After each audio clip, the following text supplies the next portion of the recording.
Friday and we made it. Get the weekend started, let's go live on YouTube. Yeah, it's a Friday night flicking, you know it's going down. Get your friends and your knives and let's have a good time. Got that play, click, clacking and I'm ready to go. Gotta check the homie Groove on to see what knives he's got. I can't believe it's Friday and we made it. Get the weekend started, let's go live on YouTube. It's Friday, I can't believe we made it.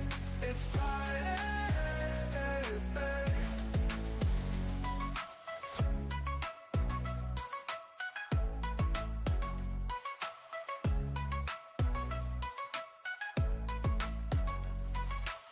I can't believe it's Friday and we made it. Get the weekend started, let's go live on YouTube. Ooh. It's a Friday night flicking, you know it's going down. Get your friends and your knives and let's have a good time. Got that blade click clacking and I'm ready to go. Gotta check the homie Groove on to see what knives he's got. Ooh. Gotta check the homie Groove on to see what knives he's got. Oh, I can't believe it's Friday and we made it. Get the weekend started, let's go live on YouTube. It's Friday, I can't believe we made it. It's Friday.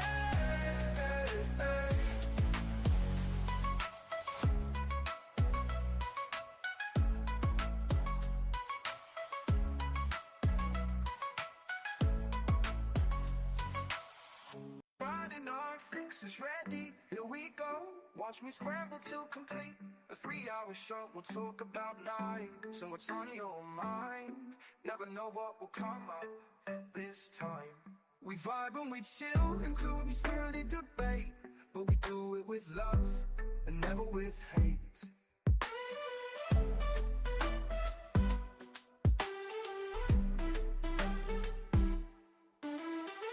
We'll talk about knives and what's on your mind. Never know what will come up this time. We vibe and we chill, including spirited debate, but we do it with love and never with hate.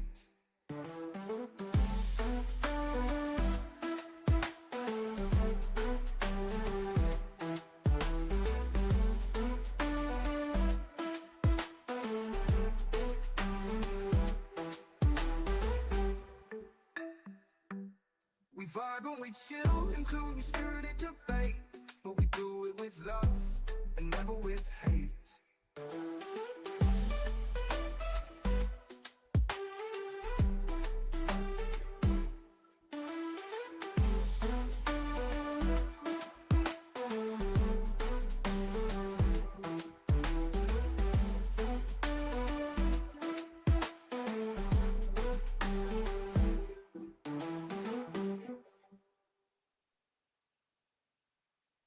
Friday night. Lights go dark, the stream comes on. Javon's here, the vibe is strong. Click and clack, the steel in sight. Every edge sharp in Friday night. Night flicks dance under the light. Blades that shine and cut so tight. Handles spin and edges glide. Friday night flicks worldwide.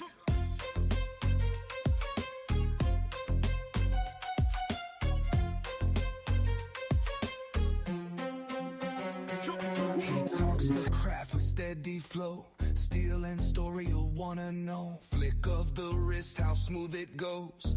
Every frame a master show. Night flicks dance under the light. Blades that shine and cut so tight. Handles spin and edges glide. Friday night flicks worldwide. A little bit, but are you high on cigarettes? And when that stuff runs out, you're gonna wanna make it. Are you high on cigarettes? Let's watch Javon's Witness and get high on cigarettes. Let's watch Javon's Witness and get high on cigarettes. Let's watch Javon's Witness and get high on cigarettes. Let's watch Javon's Witness and get high on cigarettes. Do you know that you're right or wrong?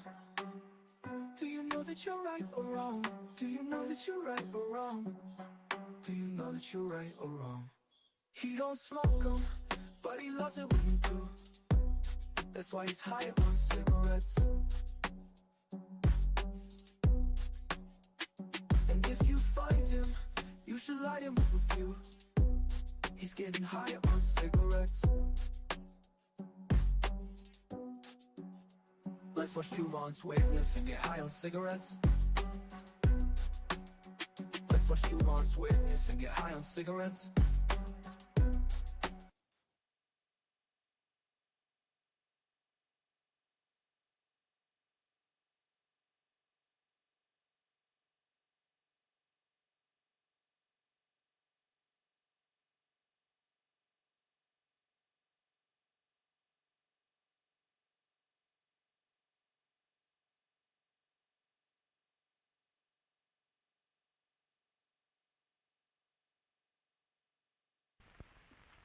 Harvey, want anything special for your birthday? Just a decent cup of coffee. You're kidding. I'm serious. Honey, your coffee's undrinkable. It's pretty harsh. Well, so's your coffee. You know, the girls down at the office make better coffee on their hot plates. Well, see you later. And he didn't even kiss me goodbye. You know, if I could just make a decent cup of coffee, I could relax. So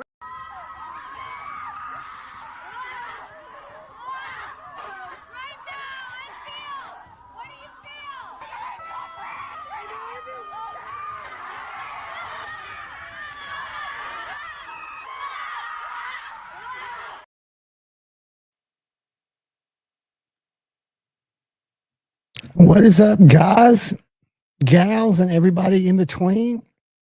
Welcome to Friday Night Flicks. As I clear my throat, I hope everybody had a fantastic week. I hope everybody's having a fantastic day and even a better evening. Marco in the house. What is up?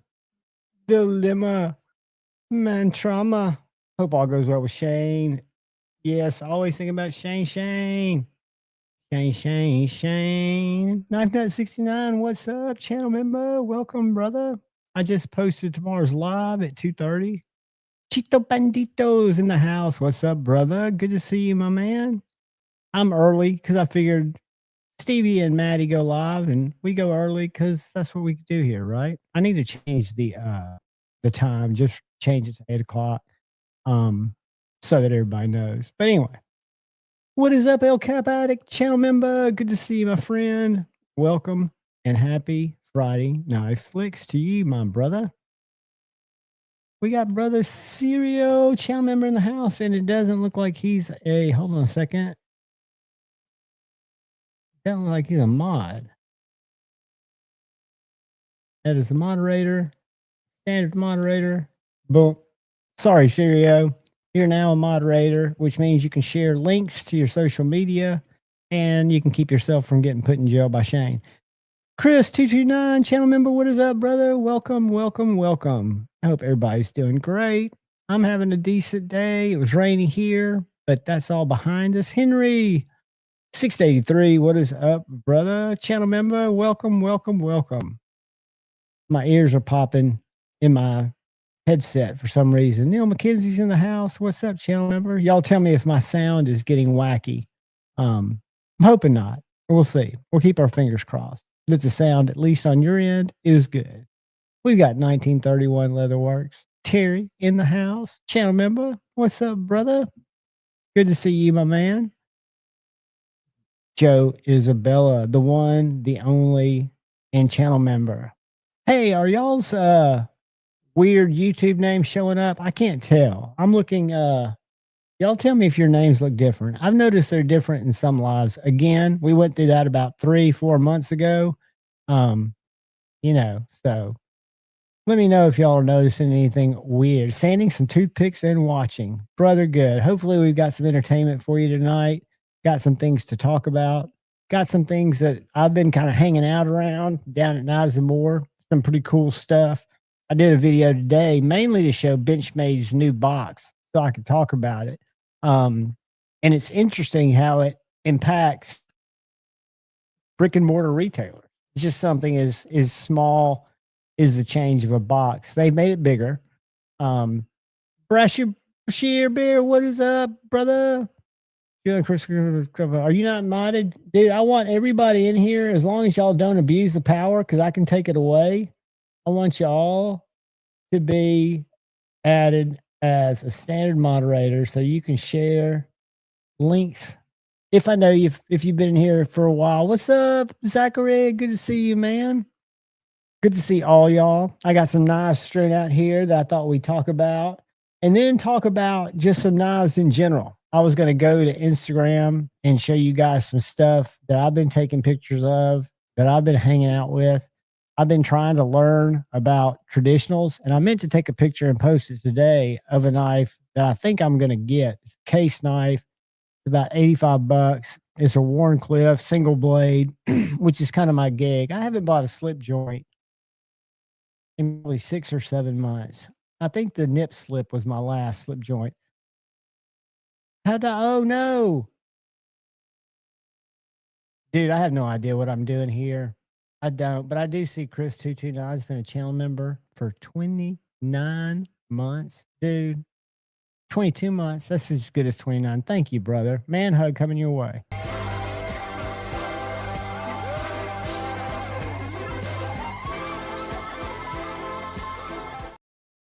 Most importantly, brother, pop in tomorrow between 2:30 and say 3:10, and play the secret word game with us for the members live that we have for an hour on Saturday. Just to kind of rehash, right? Rehash, regroup, see what's going on. Sweet. Knife Nut 69. I will share that so everybody can see it if they don't click on it.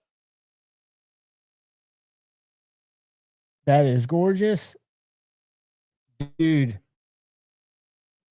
this is Grail material right here. A knife I've never seen before, but a knife that's gorgeous. Looks like a wicked, is that flat or a wicked hollow grind? Knife Nut, you should be excited, brother. That is beautiful. I'm sure it's all done by hand. M390 belt satin, tie handles and hardware, Zerk pivot and studs, laser engraving by Serpent Run Customs. Congratulations, my friend. New knife acquisitions are so cool. And just playing with knives is cool. In some cases, it will ease my wanting it. And in other cases, like with this little slip joint that I have no business even looking at, it's like $85. It makes me want it the more I hang on to it. I play with it. I didn't take pictures of it, but I want to share with y'all some cool shit because I do work around. I work 4 hours a day, a few days a week down at my local knife store, helping them sell knives to people that come in. We just got a laser engraver. So hopefully we'll be able to do some stuff like help Shane out with his maker's mark.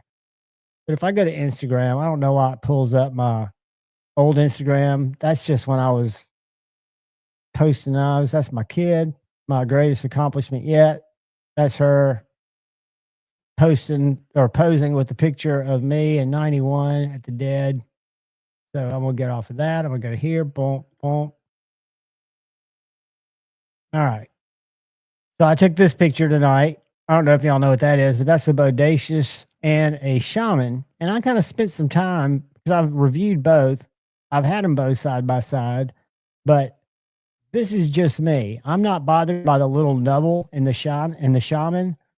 I like them both. I think they both have, you can't go wrong with either one, but I'm a fan of the Shaman. These are the new Benchmade slip joints.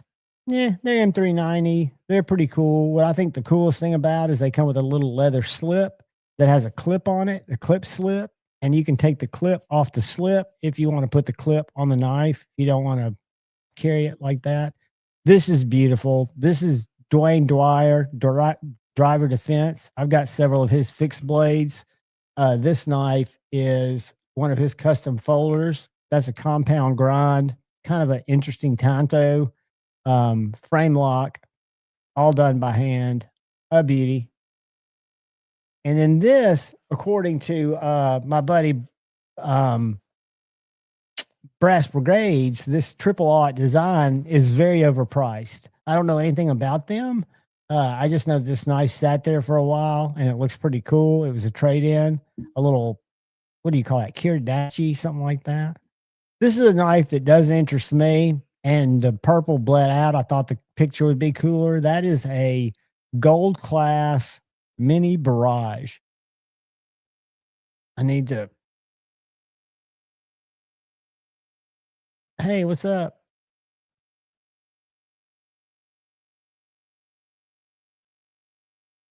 That's a gold class mini barrage from maybe 2022. So it's assisted carbon fiber. I forget what the blade steel is, but this was last night. I can't shoot content because Puck sleeps on the mat and it's starting to become a problem. This is the knife that I want. I did take a picture of it yesterday. It's a Case GE Bone Stag Barlow. I don't know if y'all can see that, but it's this little single blade Warncliffe. I love it. And I'll probably find it. I love the Bone Stag, whatever that is. This is another gold class knife. This is a Benchmade Monarch. There were 242 of them made of this color, 99 to 242 with this carbon fiber. We've got another fat carbon that was the other half of the run. It's sick. I'm not a Balisong guy, but this is a very, very nice knife. Damascus steel. Very, very nice. And then I've kind of gotten into these traditional lever action flip joints or automatic switch blades and the Italians.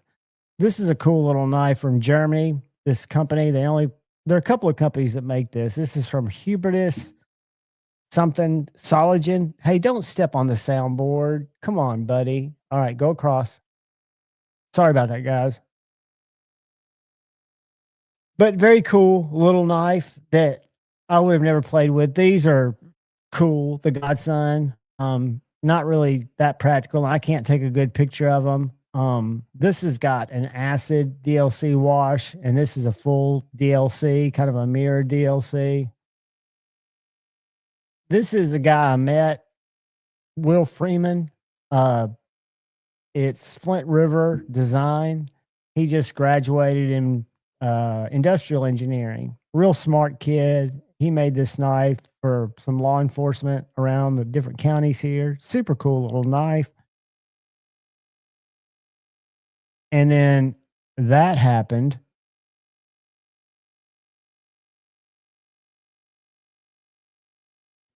That's the story. Morning glory. That's how I started my day yesterday at about 2. And that is where the socks cut. But this is a knife I did a review on, North Blade. There's a review coming tomorrow. You guys need to see it. It's the Dwyer. I need to get that knife out right now.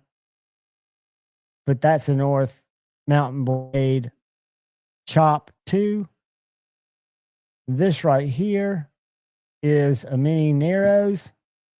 Again, it's a nice knife. It's got really good action for, I don't know if it uses Omega Springs. I've not taken it apart, but it's very, very slick, very smooth.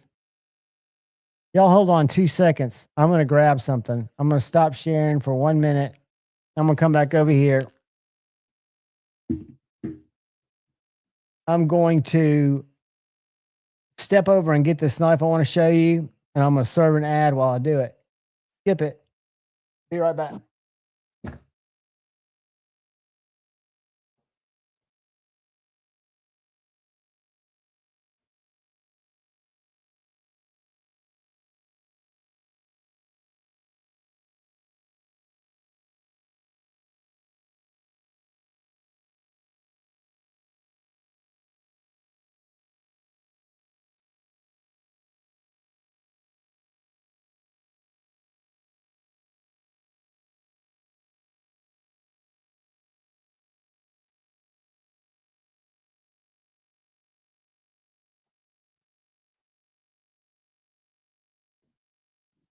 Some of you probably weren't here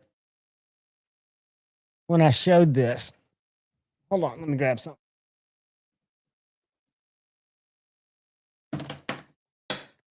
So this is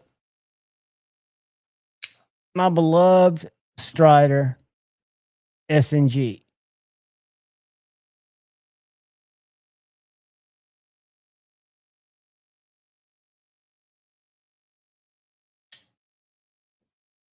This is the Dwyer BB-NM from North Mountain Blade. It is a licensed design. Got Dwyer on the blade.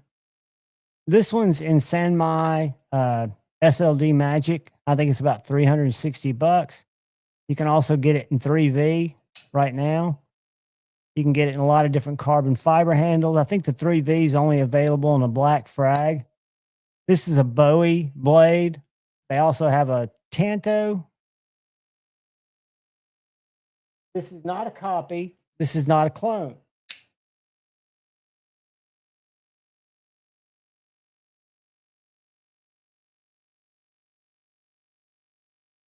That's a legit knife, licensed. I don't want to cut myself, but I'm going to if I'm not careful. But it's my buddy A to Z EDCs. Y'all should go follow him.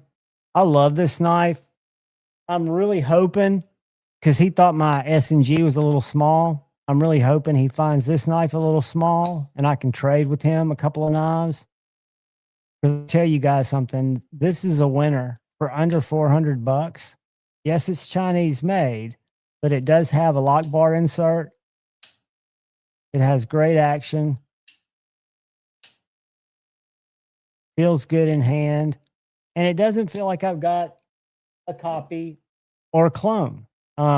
It just doesn't, because it's legit. Everything about it seems legit. They're marketing it legit. What's up, Paul Mills? My brother, what's happening? Cliff, what's up, brother? Who else have I missed? I missed a bunch of people. I'm about to go back to Instagram and show y'all cool shit, and then I'll come back and we'll hang. Did Sid Stevie just pop in for some nanopus? Dude, what's up? Happy Sid Faction. You absolutely have some nanopus. You can call me Nannerpuss, Nannerpuss. And guess what? I love Nannerpuss. You can call me Nannerpuss, Nannerpuss. And guess what? I love Nannerpuss.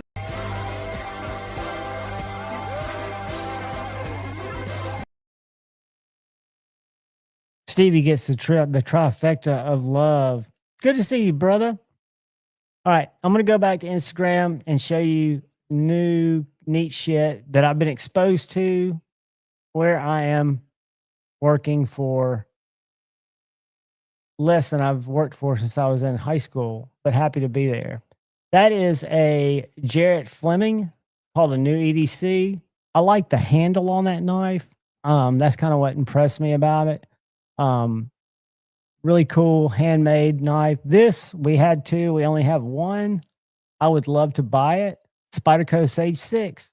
Y'all know the Sage series. The Sage 5 was the compression lock. This is the button liner lock, like the Smock. If anybody wants this, call Tate tomorrow.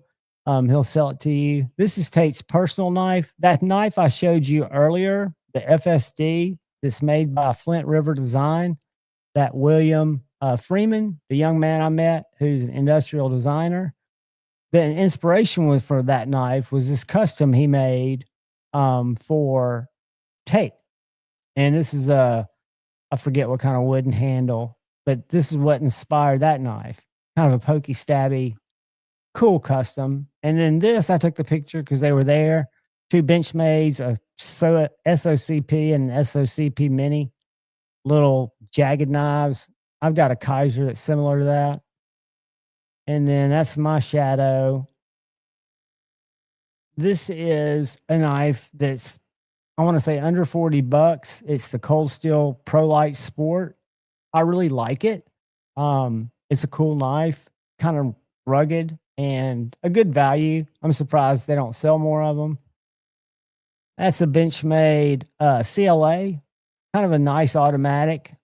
Push button. Some of the Benchmade automatics, you got to pull the action lock back to get it to fire, like the Mini Adamas, which is snappy. This is pretty snappy. I think it's a G10 Magna Cut, and it's got a push button. Bark River. I hear a lot of things about Bark River, about heat treats. This is that hadn't been great. I own a Bark River Mini Canadian that's been fantastic in 3V, Micro Canadian. I'm sorry. This is the Featherweight Hunter Bark River. I misspelled it. Doing everything on your phone and being Bark River knives. Being dyslexic is a bitch, let me tell you. But that's a pretty little knife. That's the case. Don't know much about it. Trying to learn more about traditionals because they are kind of cool. I don't want to get hooked on them. This knife, very, very, very cool. This is the new tagged out in LMAX. The tagged out to me is kind of a bug out killer, even though it's part of the Hunt series. It's got a real thin blade and it's got that light grind, which I think just means it's 14 degrees. But the LMAX, both of the different versions are coated. The only downside is they've got FRN handles, and I don't know a lot of people who make scales for the tagged out. But when they went to thumb studs, it changed this knife, in my opinion. The LMAX, I'm a big fan of. This is a knife the guy I work with, bought at a pawn shop for $400. It's a Microtech Dock kill switch. I don't know much about it, but it's obvious. It's evidently quite rare. Not my jam. It's got a little like switch and lock, but it's old and it's weird. It's cool. And then the knife of the year, USA made, in my opinion, that's Michael Martin, American Blade Works, Model 3. Fantastic auto. Not nearly as thumpy as a ProTech or a Microtech, and that's a good thing. It's very snappy. That's little Ed Martin, custom maker. That's his Bush Runt and S35VN and Natural Micarta. A cool little runt of a knife. Another part of my lever action fetish, that's an AKC, Italian. No, it's German too, I think. A little new traditional. So knives like that are about $150 to $180, depending on the handle. That's a stag handle. That is a buck 110 in my Micarta. Pretty cool. I'll tell you, it's an S45. Rich light handles. I want to say it's expensive, right under 300. Not my jam, but it's cool nonetheless. This is a Ultratech Outbreak. Right now, if y'all are in the market for Ultratechs, the old versions, like on Blade HQ and some other sites, they've got those things marked at cost. I've shown them to the prices to the guys down there, and Microtech made an exception to where they don't have a minimum on what dealers can sell the old stock for. So a lot of the online retailers have them priced at cost. So if you don't mind the old style Microtechs, check them out. That's a God Father. That thing's huge. And there's even one bigger than this. That's Rex 121 Sage 5. So we still got one of those. The Sage 6 has a compression or the button lock. I wish the 121 was in the 6. It will be one day. We had that for about a day. It sold. Monkey's Edge. A couple of Paragon automatics, which I hear are very rare. It's a rare pair, and that rhymes. I'm about to get off of here in case I'm losing you guys. I don't know if this is boring y'all or if y'all are interested in shit like this. I find it kind of interesting because I'm not around stuff like this all the time. I never was a ZT fan. I am now. I love the 50512, which is an automatic with crew wear, a real thin, slicey crew wear blade. A lot of people hate this knife, understandably, because it's got mixed materials. It's got micarta on the show side, and it's got titanium or aluminum on the back. But crew wear blade, treated crew wear, it's gorgeous. I'm a fan. This is kind of ugly, but I thought it was cool. This is an exclusive, Knife Joy exclusive ProTech. that I didn't capitalize. Knife. Sorry about that, guys. But it's kind of a camo DLC Cerakote deal. Another knife that the handle just blew me away. This is a Lovelace design, RW Lovelace in Quinte wood burl Beretta. I don't know. That was just on his card. Very nice knife. And Battlefield pickup Hinder XM18. There's one of those down there for anybody looking. This is, I know this little Flyway was an S90V. I've always liked this little Benchmade knife. I like the Dyson a lot better now, except for the sheath, which I think has a fatal flaw, but that's me. And this is a mini bushcrafter. An old stiletto and a new stiletto. I did a video comparing an old stiletto and a new stiletto. One of the shittiest videos I put out in months. Nobody watched it. I don't blame them. It was probably pretty shitty. This knife's really pretty. It's a Bark River. It's Essential 2. It's one of their signature series, CPM 154.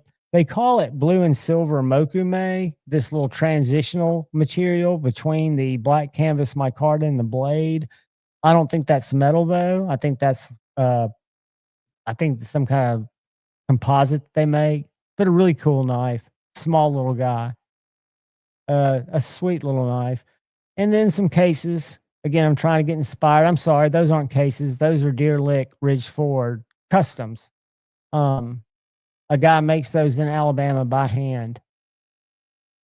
They're pretty impressive. I always show him off on Instagram. Something we just got in, that's a new Malibu with a FDE Dragon Scale, acid wash, Warmcliff, Magna Cut blade. Pretty sweet. And we're getting out of here. I got this in. I love it. Did a short on it today. That is the little the short bladed rock eye. I wish we had some regular bladed rock eyes. But that's a little small guy with the Mexican blanket micarta. Fantastic knife. The Model 1, version 7, Michael Martin American Blade Works. $249. The best USA made knife in the game for that price. In my opinion, the TRM Nerd is going to be, not Nerd, Neutron is going to be close. That's a full-size knife there. The American Blade Works, and it's just, it's hard to beat it. It's gorgeous. Yeah, we'll leave it at that. That's my buddy A to Z. That's how I found out about this North American or North Mountain Blades. He got that knife at Blade Binge, and that is the Chop 4. It's a front flipper. That's ironwood handle with titanium liner. He didn't get it at Blade Binge. He got it off their website. That knife is gorgeous. That's SLD Magic for the blade. That's desert ironwood for the handle, titanium frame or liner lock, and it's $160 retail. The Chop 4. And just some more stuff. The guy that came and joined us a couple of Fridays ago, Greg Dasher, that's one of his knives. But anyway, I'm going to come back to the chat. Check out my Instagram. I'm trying to post a lot of stuff that's down there, this different stuff. Not necessarily to sell it, but if anybody wants to buy it or thinks it's cool, you can call me or call those guys down there. They've got 4, not this particular model. This is a really cool knife, this Lady Hawk Auto. This Masters of Defense is a company out of North Carolina. We have 4 of their knives, 3 automatics and a fixed blade. Microtech makes these for them. One of the only people Microtech makes their knives. I didn't know that because I didn't even know they existed, but I learned. It's pretty cool. I agree. What's up? Well, hey, buddy, jump up. You got a link. You can jump up and tell me how wrong I am. I know I need some correcting. What's up, Bluminati, gentlemen, bro? Good to see you, bro.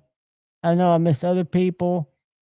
All I'm doing is showing off cool shit, Shane. I haven't had any opinions yet. Kathleen Smith, my favorite person in the chat, never causes any trouble, never looking for drama, always trying to bring reason to a bunch of children.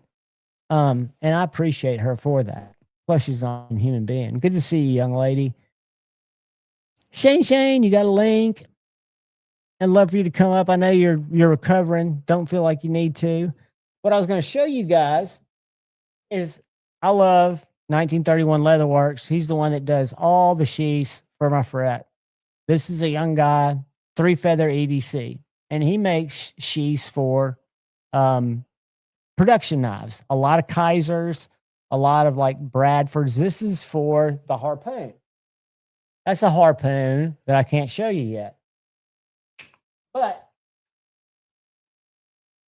that's a 3V harpoon, mini harpoon. And you can go to his website, and if you've got like one of almost any Kaiser fixed blades, concept fixed blades, he's got sheaths with much more traditional leather patterns than this, or wild leather patterns, pocket dropper sheaths that he's making.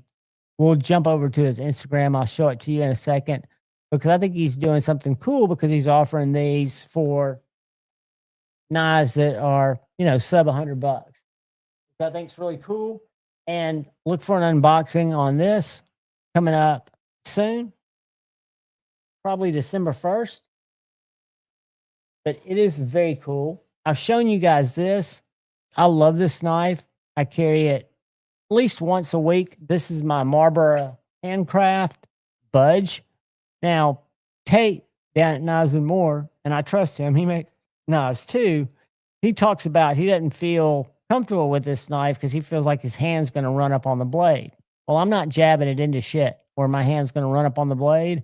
And I respect the blade because it's wickedly sharp. It's one of the thinnest knives I've seen. Mic hard to handle. Super, super nice. And it's made in the U.S.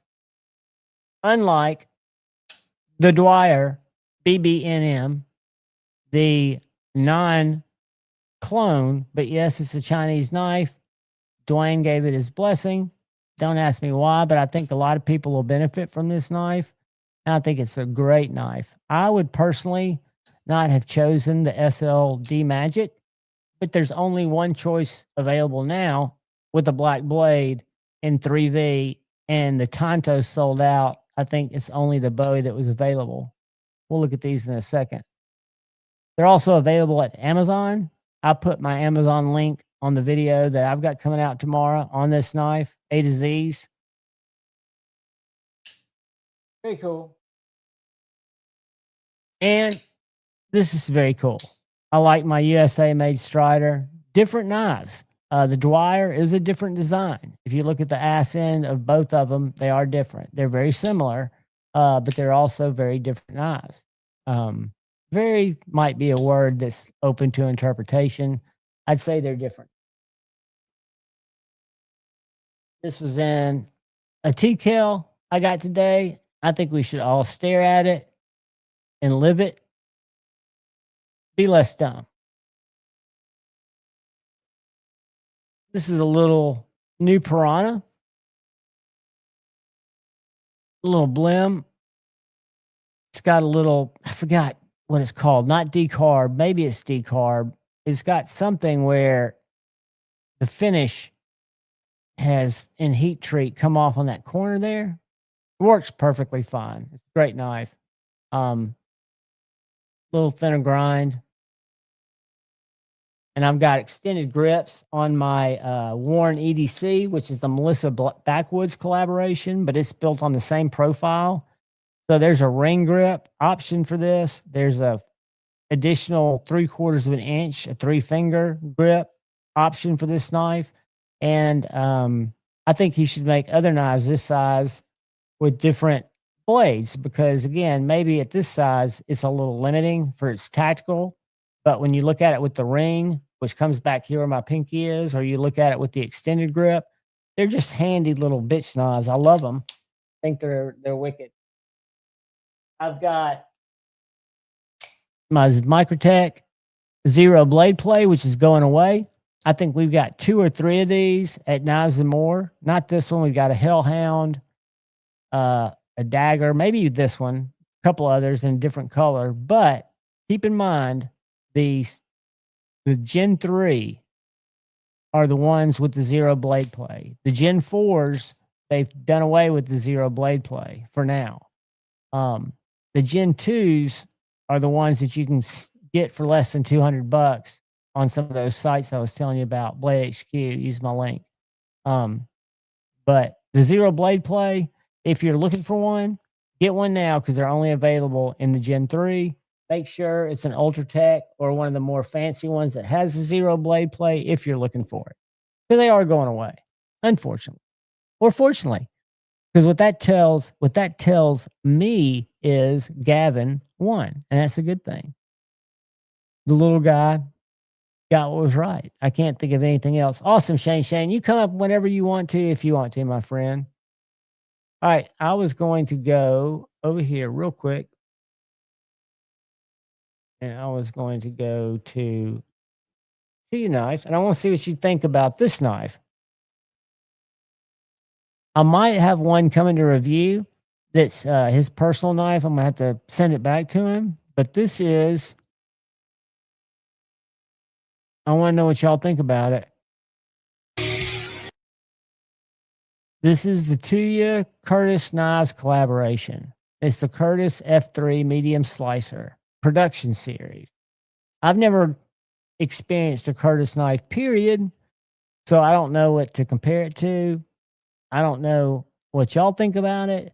To me, when I look at that and the Dwyer, I don't think that's going to keep somebody from buying a USA-made Curtis. I think it just opens up the market. Curious what y'all think, but I think it's a beautiful-looking knife. I hope I get a chance to review it. I'm sure somebody will get one. But they've got some new knives coming out. Really cool slip joint. They do some different stuff at Tuya.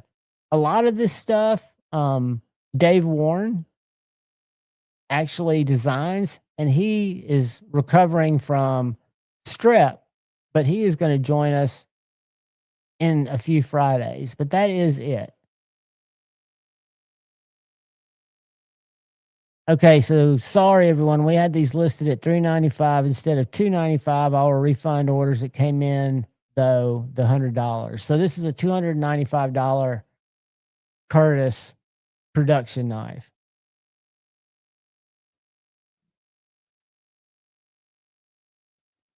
I think it's pretty cool. I don't know. That's just me. Other thing I was going to show you guys. What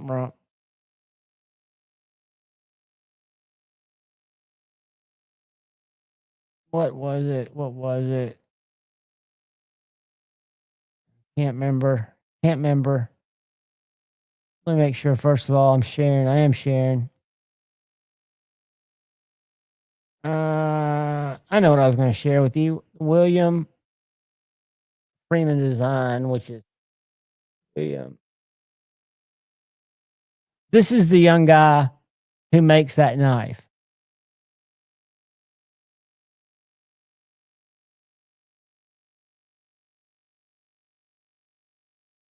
That's him. Gets his knives water cut, water jetted. I forget who does his packaging. He designed it because he's an industrial designer guy. But he designed it specifically he's a young man, but that's 27 weeks ago. So I don't know how long that is, half a year. He also is a guitar guy, which we kind of bonded about that.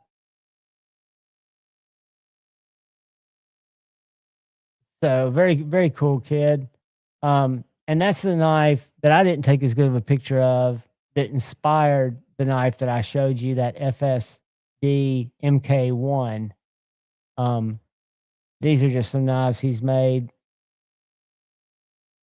What do they call that? It's got a word. Humera or something. I forget. But anyway, and his company has got a very small page. Y'all might want to follow it. I'll put it up in the Flint River Design. It is a pretty new 53 followers. Go give him a follow. Give him a follow. I'm going to drop it right here. Boom, boom, paste. Throw it up. Let me go here. Boom. He's just a very, and he not only is he very talented, Kathleen, he's very humble and he's very smart. He's currently looking for a job in Huntsville with NASA, but he's very articulate, very courteous. Yes, sir. No, sir. Which makes me always feel old. This is his website. Let's see if it's taking y'all with me. Nope. Stop sharing. Start sharing. Boom.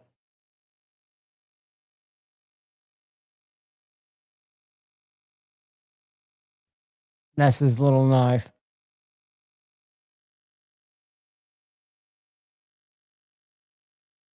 And there's a Montana knife that he made that a lot of police officers were carrying. And he made this knife specifically for a group of officers. I forget which county around me, but that were carrying that knife because he said he could make a better knife. Let me know what y'all think. They like this knife better. And it's called, hold on. It's their main knife. Y'all probably know. You're probably blowing up in the chat, but I can't see the chat. Montana Knife Company. It's this guy right here.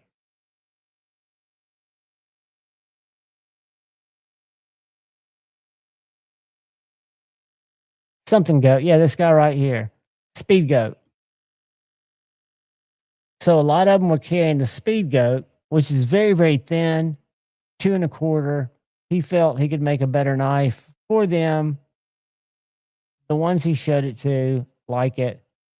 And that was kind of the inspiration for him to make that knife after he'd made the nice one. So it's kind of dual inspiration, why he turned it into what he did. Hey, Homer, channel member, welcome, my friend. Welcome, welcome. Who else have I missed? I'm sure I missed people. But hey, what are you going to do? I apologize.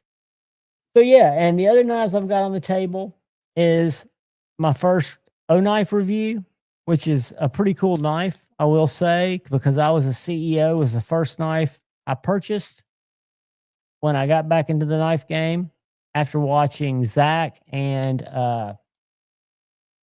Ben on Blade HQ tell me I needed to buy it, and I did. And this is the O-knife version, i.e. Kaiser. It's very thin, G10 handles, and a 14C blade. Nice action, nice thin profile. For what it is, I give it a 7 out of 10 for a bargain knife. Then you got this Artisan Cutlery Orthodox. I like this knife. It's very unique. A review coming. G10, big choil, razor type blade. I wouldn't shave with it, but I would definitely break down cardboard with it. I would definitely enjoy cutting with it because you guys will see it's very slicey. Kind of more my jam. Another thing coming up is the CJRB Locust, which is an interesting knife because it's a button lock with a disc instead of thumb studs. It's got a little flipper disc. Whoops, I missed it on the reverse flick. Pow. And then it's got this lock that I just hit right there. I can't close it, but more importantly, I can lock it down, and now I can't open it. So to me, it's one more fumble thing. This little guy right here, it pushes up to unlock it, and you push it down to lock it, and then there's no movement at all. But when you unlock it, pow, kind of a little dagger, spear point blade. Under $60, I think. I'll know when I do the review. I've been carrying this one. I took the lanyard off because I'm not a lanyard guy. These will be turned over in the Secret Word game at some point very soon. Oh, pretty cool knife. Different. I guess not different because it's a dagger. TRM Bulldog. What a great knife. And you can get this in G10 for under $300 in MagnaCut, or you can pimp it out with titanium.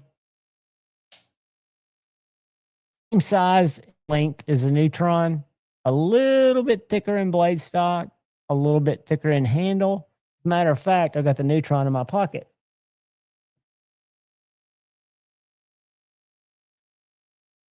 This is a frame lock.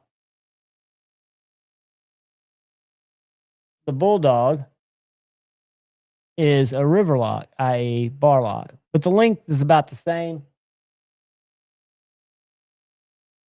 The width is about double, which feels good. I mean, I like a light little Neutron. I think that's awesome for me, but for some people that's too thin. That's where I think this comes in. That rhymed. Great knife. And my hot dog down the hallway. That's what that was right there. That's a flaw of this knife to me and to my big Leon is the finger hole so big if I'm not careful. My finger goes through there. I call it the hot dog down the hallway because then it becomes a finger snapper. But if I put my finger at the top of the hole or in the chamfer under the hole, this pals out. This is the Medford Infraction. First Medford I bought, fell in love with it. I traded away my mini Marauder because it was big, this thickness, and I wasn't carrying it much. I do carry this knife, and I really like it. I think it's sexy. I need to tighten that pivot just a hair. Just a hair. If I come back with a bloody hand, it's because Puck is sleeping on the other side of me. Hardware there. Screw.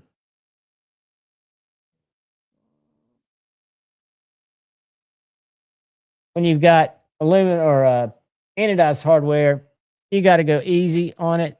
But now, whoop. Oh, I might have gotten a little tight. Let's see. I did.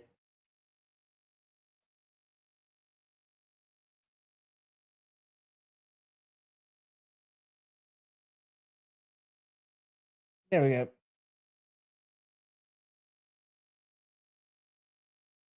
Whoops. Dead nuts.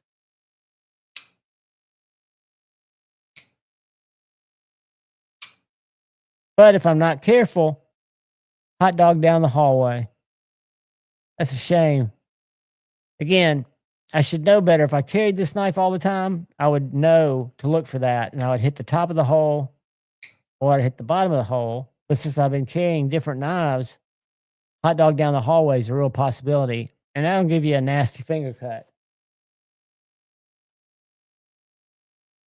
Call it the hot dog down the hallway blues. And this is the Kaiser Knives Maverick Customs Mini Harpoon. What a great little knife. Super slicey. Super light. I got this one as a little Penix carry. And I've got some cool stuff to show you guys coming up that I've unboxed, but I can't show yet. The Kaiser December stuff is pretty cool. Couple of very cool knives. I can give you a peek.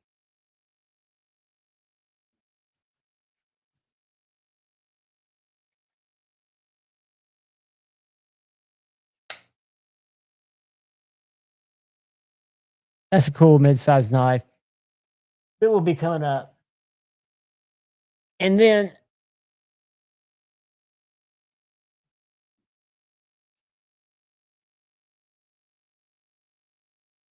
I don't know if y'all recognize this body.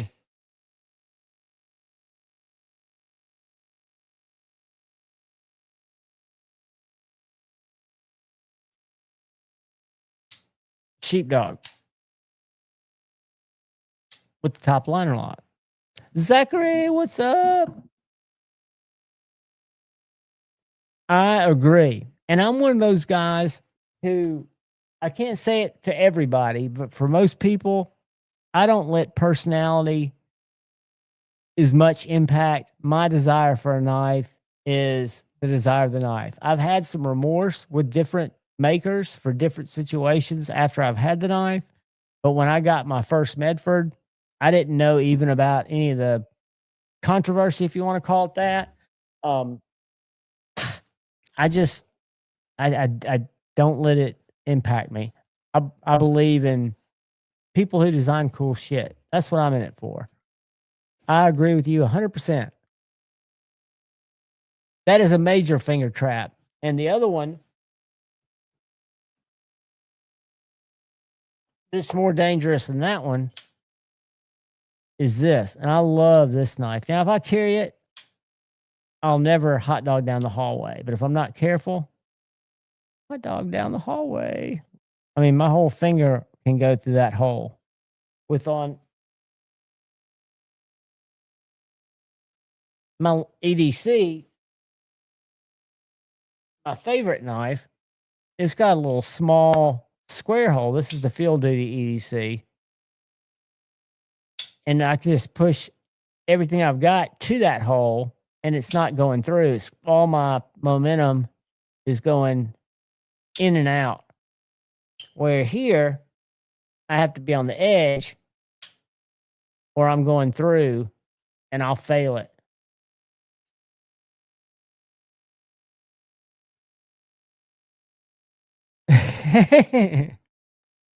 I didn't say that. That is not coming from me. I do not think Cheeto is an asshole. Anything. I was just looking at my knives, and this is a great design. I hate the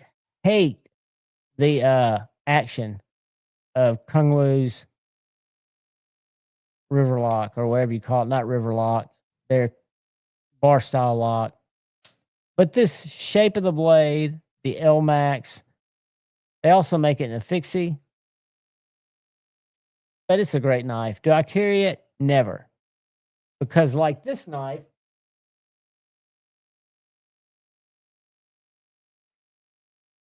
it's fatally flawed, in my opinion, by the shitty action because of the lock. And you've really got to give it some oomph to get it out there. Oomph, get it out there. So, real quickly, this is going to be on the quiz later. So pay attention. This is the North Mountain blades. These people also make really nice new traditionals. So it's weird. They've got the Chop series, which I've experienced 2 of, which is this. They've got a fixed blade, liner lock, frame lock, button lock. And then they've got traditionals. These are chops.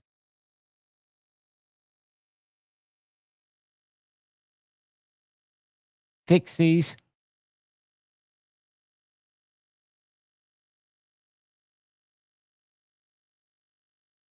Bear with me. And look at these little guys.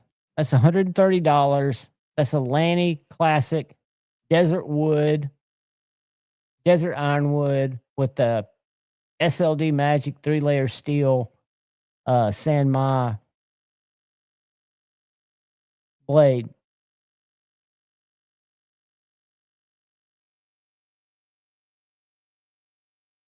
Here's one. Antlers, 160. A jellyfish, that's evidently a collaboration. To me, that's a good looking knife.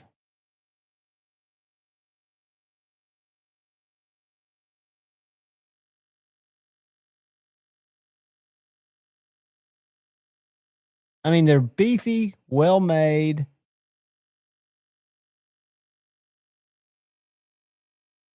well-made knives. But anywho, when you go to Dwyer,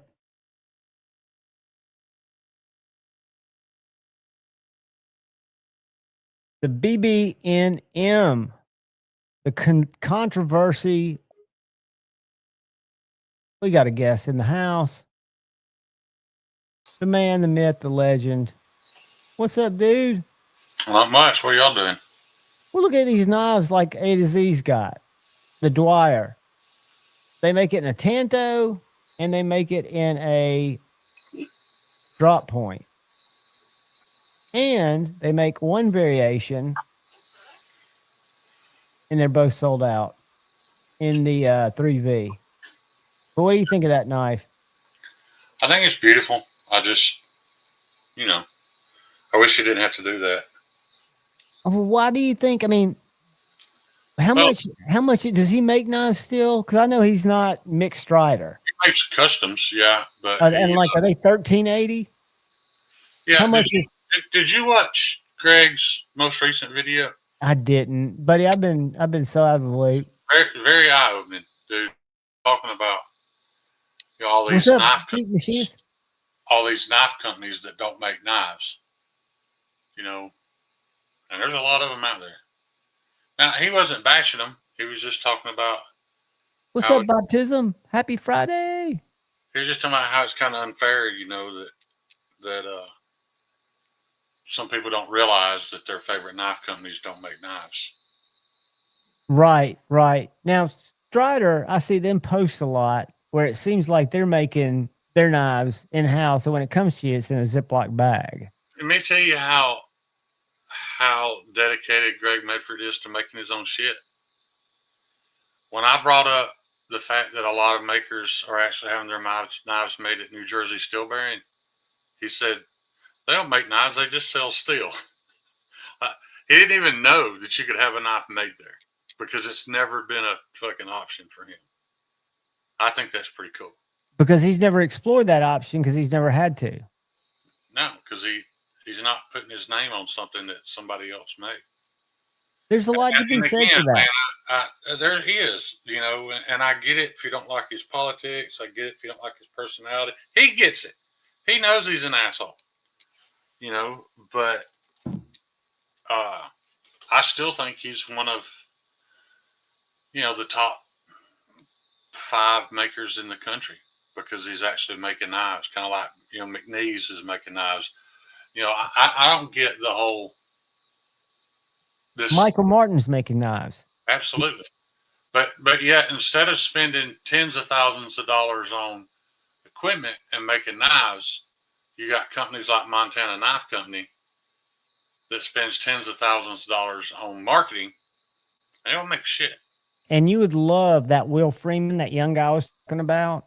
You might not like his knife because it's going to be tight in your hand, but he specifically made it for that reason. I didn't get into the politics of it, but he just thinks it's not anywhere worth what they're asking for it. And, they took a lot of designers. Didn't they raid Benchmade? It's $10.95, isn't it? It's $10 worth of materials buying it in bulk. Yeah. For $300. And they didn't even do anything. They just had the design made. Of course, that can be said about a lot of folks. That's why I'm not a huge fan of, and please don't take this wrong, nothing very good knife company makes triggers me as far as aesthetic, as far as refinement and all that. 100%. He just hasn't made anything that makes me have to have it. However, I would buy a knife from a very good knife company that I liked the design of less than I would a knife from TKL because Jacob made it. I can totally appreciate and understand that. And you can watch him every week making the 12 knives you're bidding on. Right. And I think I didn't realize how dangerous it every is. day. That router table. Away from that. Yeah. I mean, the fact that he's got all his digits and he's been doing it for a long time. Right. But yeah, he's around some dangerous tools. And I do have an open invite, Shane, and I'm going to do it at some point. I just got to have my bearings and plan it. to go up to TKL and do a video there to see what they do, how they get stuff done. Yeah. And by the way, you said something earlier about you apologize for looking through the knives and warming too. Dude, don't do that. We all go to channels. We want you to scroll through knives. No need to apologize for that. Oh, I know. Oh, I know. That was just blade binge, blah blah blah. At least you're doing it for a mom and pops. yeah, and that was actually my Instagram showing their knives. Talk to him for 1 second while I let this crazy cat in. Hold on 1 sec. I wasn't prepared to come up with my own stuff to talk about. I don't have anything new going on, guys. I've been I'm still laid up, pretty upset about that. It's eating at my mental health. But I want to be back at work so bad I can't stand it. But like the creative juices are flowing, but I can't get up and go apply them to anything. So that kind of sucks. But I've got to go Monday morning for a CAT scan on my foot, and then I got to go back Wednesday at 7 o'clock at night to Birmingham for a MRI. So I feel fine, Geek Machinist. I'm really not in very, very little pain, in all honesty. If I step on it wrong, it's a little uncomfortable, but it's still, my right foot is 50% larger than my left. Like I can't see my ankle bone. I can't see the tendons in the top of my foot. It's just all smooth, and I don't have an arch at all. I don't know what they're going to want to do about it. I don't know if they asked me or offered surgery versus just letting it heal, and it's kind of, limiting my mobility. I'm not a very mobile person anyway. I'm not out jogging and hiking the Appalachian Trail. I almost think I would rather it just surgery is always risky, dude. If they can fix it, diabetic, man. I mean, my blood sugar is uncontrolled, but there's always that chance, man. I don't think my mental health could handle them telling me they got to cut my foot off. No, they ain't gonna happen, dude. But all I know, anytime I hear TKL, is excuses. Yeah, well. No, I'm a fan. Again, I'm gonna find out more. I always ask. I'm a fan of the fact that it's an American knife company. And unless I also learned something why they're not in dealers, and they can't be in dealers right now, because I talked to them about that, because we inquired. And you're not willing to lose the 30%, right? No, well, that's not the way it was told to me. That's not the way it was told to me. No, they can't take the 30%. But when you're not doing anything. But there's something there that I'm going to learn more about, that the way I would put my knives in dealerships if I was making and had the margins put it in. I don't think their margins are what we all think they are. And I don't necessarily think they're I'm sure, dude, because like Kyle could come here right now and tell you, we still haven't done my margin spreadsheet. I can't even tell you what I'm making per knife. I know it's not much. What's up, level on up? So you're probably right. The margin is probably not as much as we think it is. I don't know what they're paying their people. I know. The stuff I've been saying for years, I hear Sharif talk about, and the numbers he says are pretty close to what I've been saying. So I feel like I was probably, close. But and I think about that too. Those 10 thugs that are going to Northern Knives, I'm losing $800. But you're putting them in. Hey, Joe's got you a reason to lose your foot. I appreciate it, Joe. And I do. It is all about putting them in people that, I'm going to run out of customers soon. All my customers just about are local people, or what the 50 people that Instagram allows to see my posts. People that I know in this small community. So I'm going to run out of customers eventually. No, what you got to do. When you think about the fact that I could have spent that same amount of time making knives that people have already told me they want, and I could have made all the money. No, what you gotta start doing, if you're not already, is when you make a post of your knife. That's why I clicked the collaborate button to you, because it's not this that it puts on your page. I notice in my insights, and I don't have the pro, but I look at my insights. 99% of my views on most of my posts come from my viewers. I posted one of Puck laying on a knife the other night and tagged the collaborated with the Spyderco Society, and like 60% of my views came from people that aren't following me. Okay. So that's the trick. I don't know how to do all that. It's simple. My next marketing plan is, again, this knife is not finished, guys, so don't critique it. It's very square. This is Aiden's, but I have a couple of these that aren't spoken for, so I'm going to finish one of these, and I'm going to do that thing on Instagram where, you know, you like and you tag, you know, tag 3 people, whatever, to see if I can get it out there a little more, because I'm just not getting a whole lot of traction on Instagram.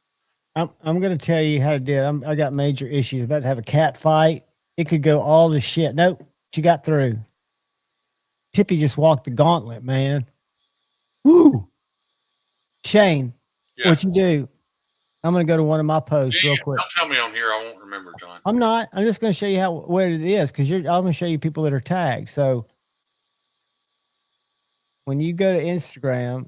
Is that why I see Alex Steingraber tagged in almost every post with a Lammy? Very possibly. So I didn't even know the difference. I didn't know if that was Alex posting it or somebody else. But I always thought it was weird that there were other knives in the picture. See, when I click on it, yeah, those are the only 2 people I invited to collaborate. Benchmade never accepts. Casey Lynch always does. Knives and More, about 50% of the time, Tate'll accept it. But those are people that aren't following me, that are seeing it. So if I look at the insights on that one, it might not be good. Let's look. Sierra, it is a Tanto. Aiden paid me for this knife way over a year ago. He's like, here's the money, make me a Tanto. And I was like, Aiden, I'm not ready to make a Tanto. I don't know what I'm doing. He's like, okay, well, whenever you're ready. So this was just my Heathen. It used to be a very small belly drop point, and I decided to do a Tanto version of it. The lanyard thing fell out. Like I said, this knife's not finished. I stuck that in there right, when I was waiting on my computer to load up, just to see how it fit. But yes, it is a Tanto. I think I made 3 Tantos and 2 drop points. The Heathen's never been a great seller, but this is the knife that made me want to make knives. This is what I wanted to make. Let me make you big. Hold on. It's a horrible idea to show this, because it's not. No, it's not. It's. I think I love the shape of it. It's just taking it a second. You know, and this knife was, as if you can't tell, it's the ass end is a little Strider inspired. I think I froze. I think it's me freezing you. Hold on. Am I frozen? Everything's still froze on my end. You'll come back. I don't know if they can still hear us. I think they can hear us. Thumbs up if you can hear me. I'm going to remove you and put you back up. You're moving. Hold on. I'm putting you back up. I think I'm still frozen. I just put you back up. Hold on a sec. Hold on a second. It may be me, dude. Go out and come back in. Can you hear me, Shane? Yeah, I hear you. Go out and come back in. There you go. Yeah, I can hear him fine, El Cap Addict. I just couldn't see the rascal. We can hear you, Shane. I dig it too.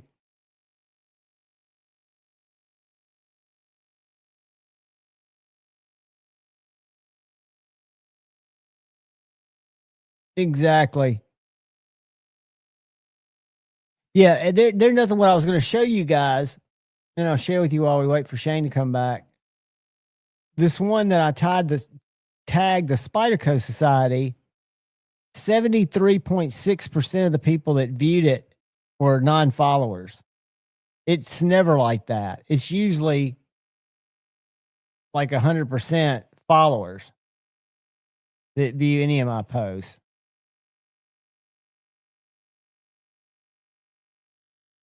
But the trick is, there are a couple of tricks.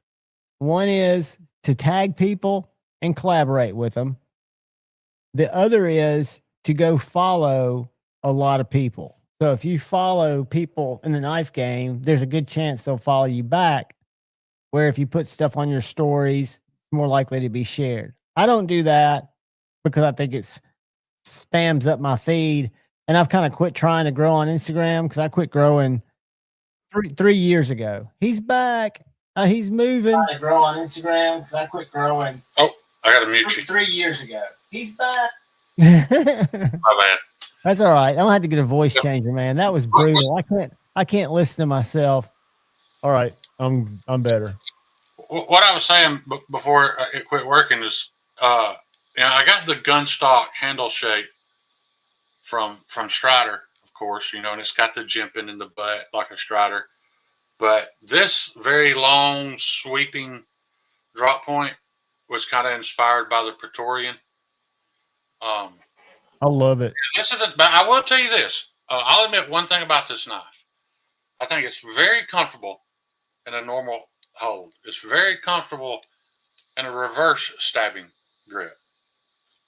But if you hold it like this, like the draw cut, that it's not very comfortable. If you're big into draw cuts or stabbing with the spine forward,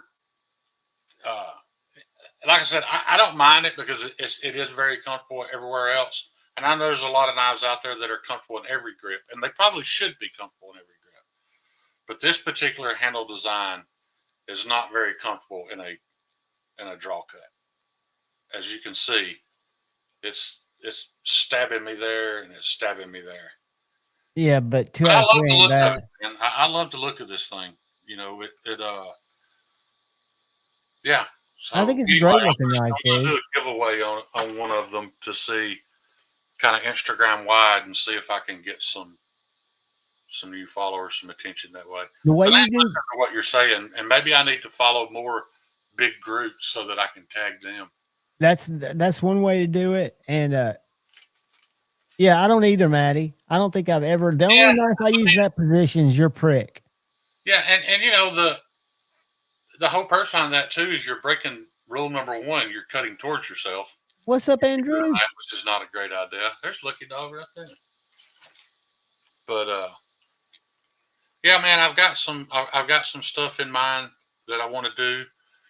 We've still got frets that haven't been that you don't have in your possession yet. No, but we got a plan on that. We're gonna rally up here for a couple of reasons. I didn't tell you, and I won't make it long here. Greg Datcher just ordered a smaller laser, but more powerful to do deeper cuts. He and Tate were talking about it. I forgot to tell you that when we were on the phone today. What we were talking about, right. There might be another choice for you to do that.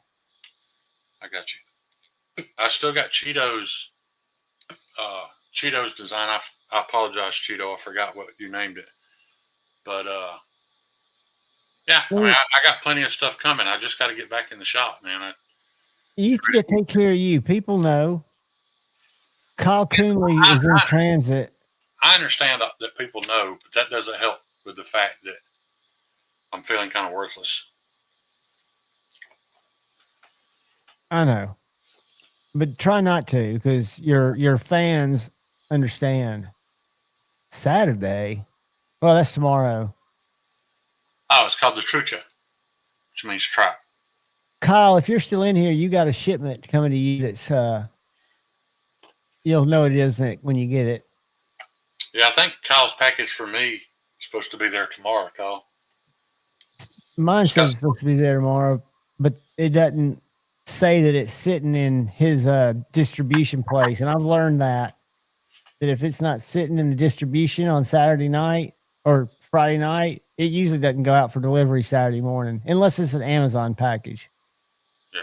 They crack the whip, dog. Well, I ship through the kit gets shipped. The prick will get shipped. Shane's bringing it to me. I'm bringing it to him either probably Monday Tuesday. at the latest. It could be Tuesday. I mean, depending on you got things to do.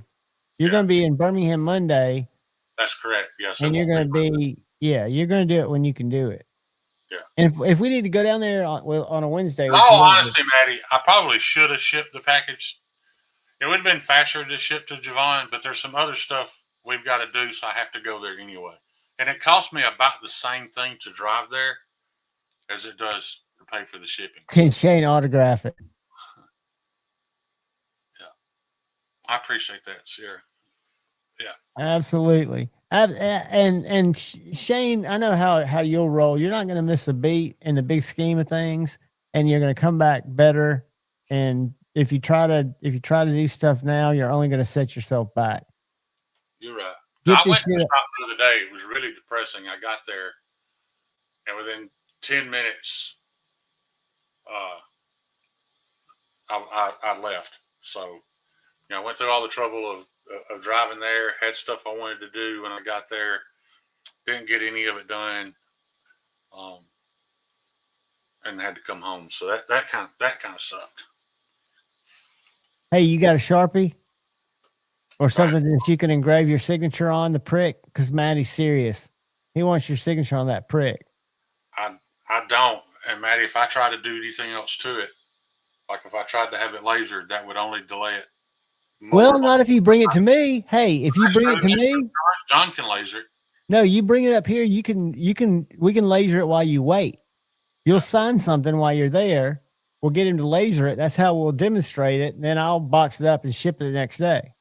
So I won't slow it down at all. Just remind me. Help me remember. The main thing I want to see. He lasered the button on that fucking button lock, dude. Yeah. On that pyrite. It's weird you say that.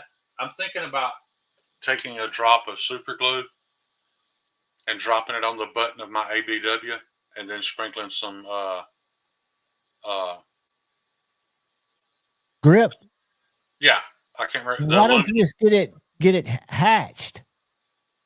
Because I want it to stick out just a hair. Oh. I can't feel anything with the ends of my thumbs. So like Jeff can't deploy it because his thumb's not bony like mine. So right. Jeff says, "Man, I can't get that thing to work." I mean, he sat there. But I have to kind of hunt for it, and I can't feel it. But if it was rough, when my thumb hit it, I know I could just push it in. Well, what I was saying is, if you feel it, it's slightly raised, and I know that he could put like a cross pattern on it that would give it texture. The issue with that is, though, could he have made it a millimeter taller? Yeah. Would I have enjoyed it more? Yeah.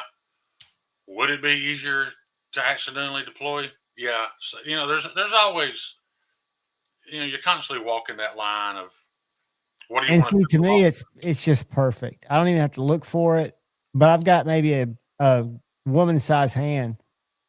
I actually got a pretty big hand. I'm pretty big, and I can't feel anything in that. Like anytime I have feeling it, like I can feel myself touching it now, but everything feels the same. Like I can't feel any deviation in texture or any of that stuff. So, yeah. Well, dude, don't beat yourself up. I got Cheeto's knife is off to call. Shady's knife is on its way to call. All that should be there tomorrow. And I think I just shipped. Other than that, I think I just shipped you some personal stuff. I sent him my Gerber flat iron that ProX modded for me. I really want a nice razor sharp edge on that thing, even though I'm not planning on using it much.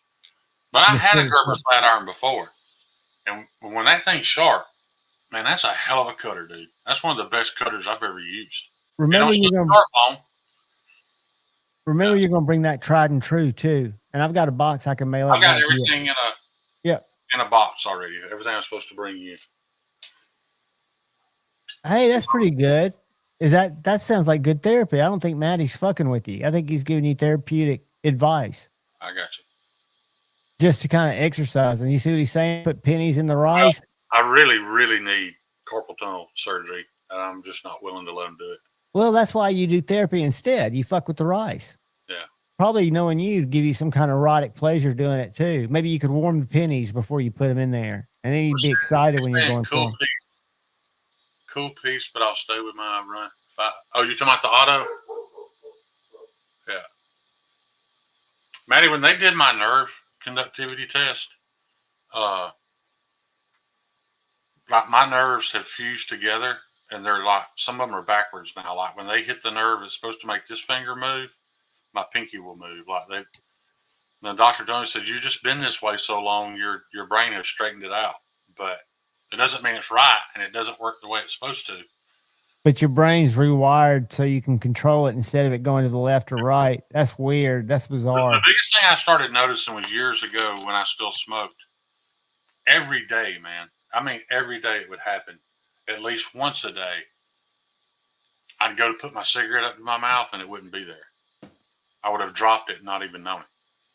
That's when I knew something was wrong. Still happens.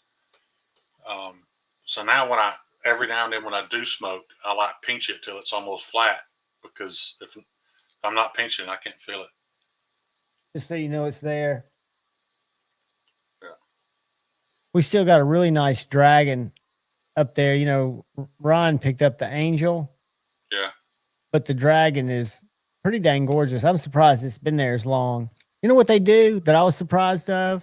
They do layaway up there. We have a lot of people come in and put knives on layaway, some of these expensive cases, and a guy put that Strider, a guy that works as a contractor on the Arsenal. He lives in Tennessee and drives up on Monday morning and drives back Friday morning. He stopped in today. But you can go put 20% down and come make payments on it. Yeah. They put it in a cabinet for you. It's your knife till you get it paid for it. I'd really like to own a Spartan, but I'm going to be completely honest. I love that knife. It's so thick. When people buy it, but I know I'd never carry it. It's so thick. I didn't carry my Sabenza. I wouldn't carry that. You know, I want a Lamia so bad I can't stand it, and at the same time, I know I won't carry it. I'm just not a thumb stud, frame lock guy.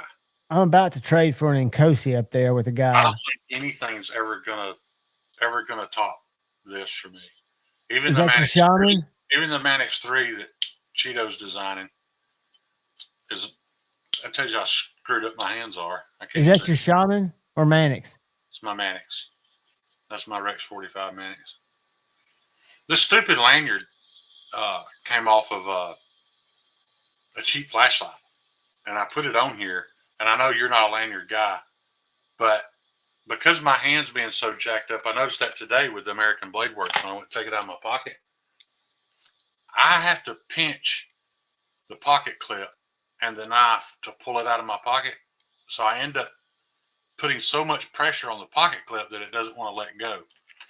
And just because this thing is dumb and bigger than it needs to be and all that, I just grab the lanyard and pop it out of my pocket. Pulls it out. It works great for me. I don't need all that snake knot on it. I don't need that little baby carabiner or whatever it is. What's that, Palmer? Did you see that earlier, Shane? Mm-hmm. That's a Sage 6. Unfortunately, it's S30. We've got a Sage 5 and 121. Yeah, that's why I don't want it right now. I'm going to wait. But with that button lock, is that your best? I mean, is that better than the Manix in your hand, or is it too slow? It's easier for me to use, but at the same time, they bore me to death. I mean, I've owned 2 Mordaxes. Button locks just bore me to death, man. Yeah. I don't know why. They just do. Well, that's a top liner lock. So that's just like the compression lock, except you're pushing the button. I owned a smock, dude. You have no idea how bad I wanted that smock. And I got it and was so proud of it, man. I showed it off constantly. But every day when I walked by my table to pick up a knife, I did not pick up the smock. I've still got mine. I love it, and I never carry it. But I have a lot of knives I love that I don't carry. You know, I haven't carried my Rex 121 Sage yet. It's in the box of stuff coming to you. I'm hoping that changes when I do the scale swap. Have you ever seen that Renaissance wax? I've rarely seen it. It's in a white little thing. Jewelers use it. You see it at watch stores and at knife stores. We have it down there. I never knew what it was, but it's in a little thing, and we've got like 30 little cans and like 30 big cans. And people that carry case knives come in and buy that shit. And it's like a wicked wax, but you just take it and you put it on your carbon blade, I guess, when you get it, if you're going to store your knife, and it protects it like it's, brand new. They swear by it. Excuse me, I burped. It's called Renaissance Wax, and it's a jeweler's wax. Bob Tisdale, I agree with you 100% about the way the shaman feels. It is definitely more comfortable than like the Bodacious. However, I can't stand the look of the contour scales. Like holding it, I know it's like I've put AWTs on mine, flat scales. Check this out. Under oath, I'll tell you, it's not as comfortable. But I don't like contoured scales. So I took that picture today. Yeah. See, just looking at those, the Bodacious looks way better to me. You got a lot better, a lot more blade cutting area. I ain't even talking about that. I'm just talking about the way the handles look. I like. Oh, you like the flat handles? I like flat handles. I don't like the look of the flat handles. But no doubt, the contoured handles are definitely more comfortable if I was going to have to be cutting all day. But I don't have to cut all day, so it doesn't Paul matter. Mills, congratulations, brother. Hey, we've got, if you get crazy, I've got a stainless steel Mordax up there that's heavy as shit. It's a classic drop Protect Special Edition Mordax. Yeah. What was I going to show you?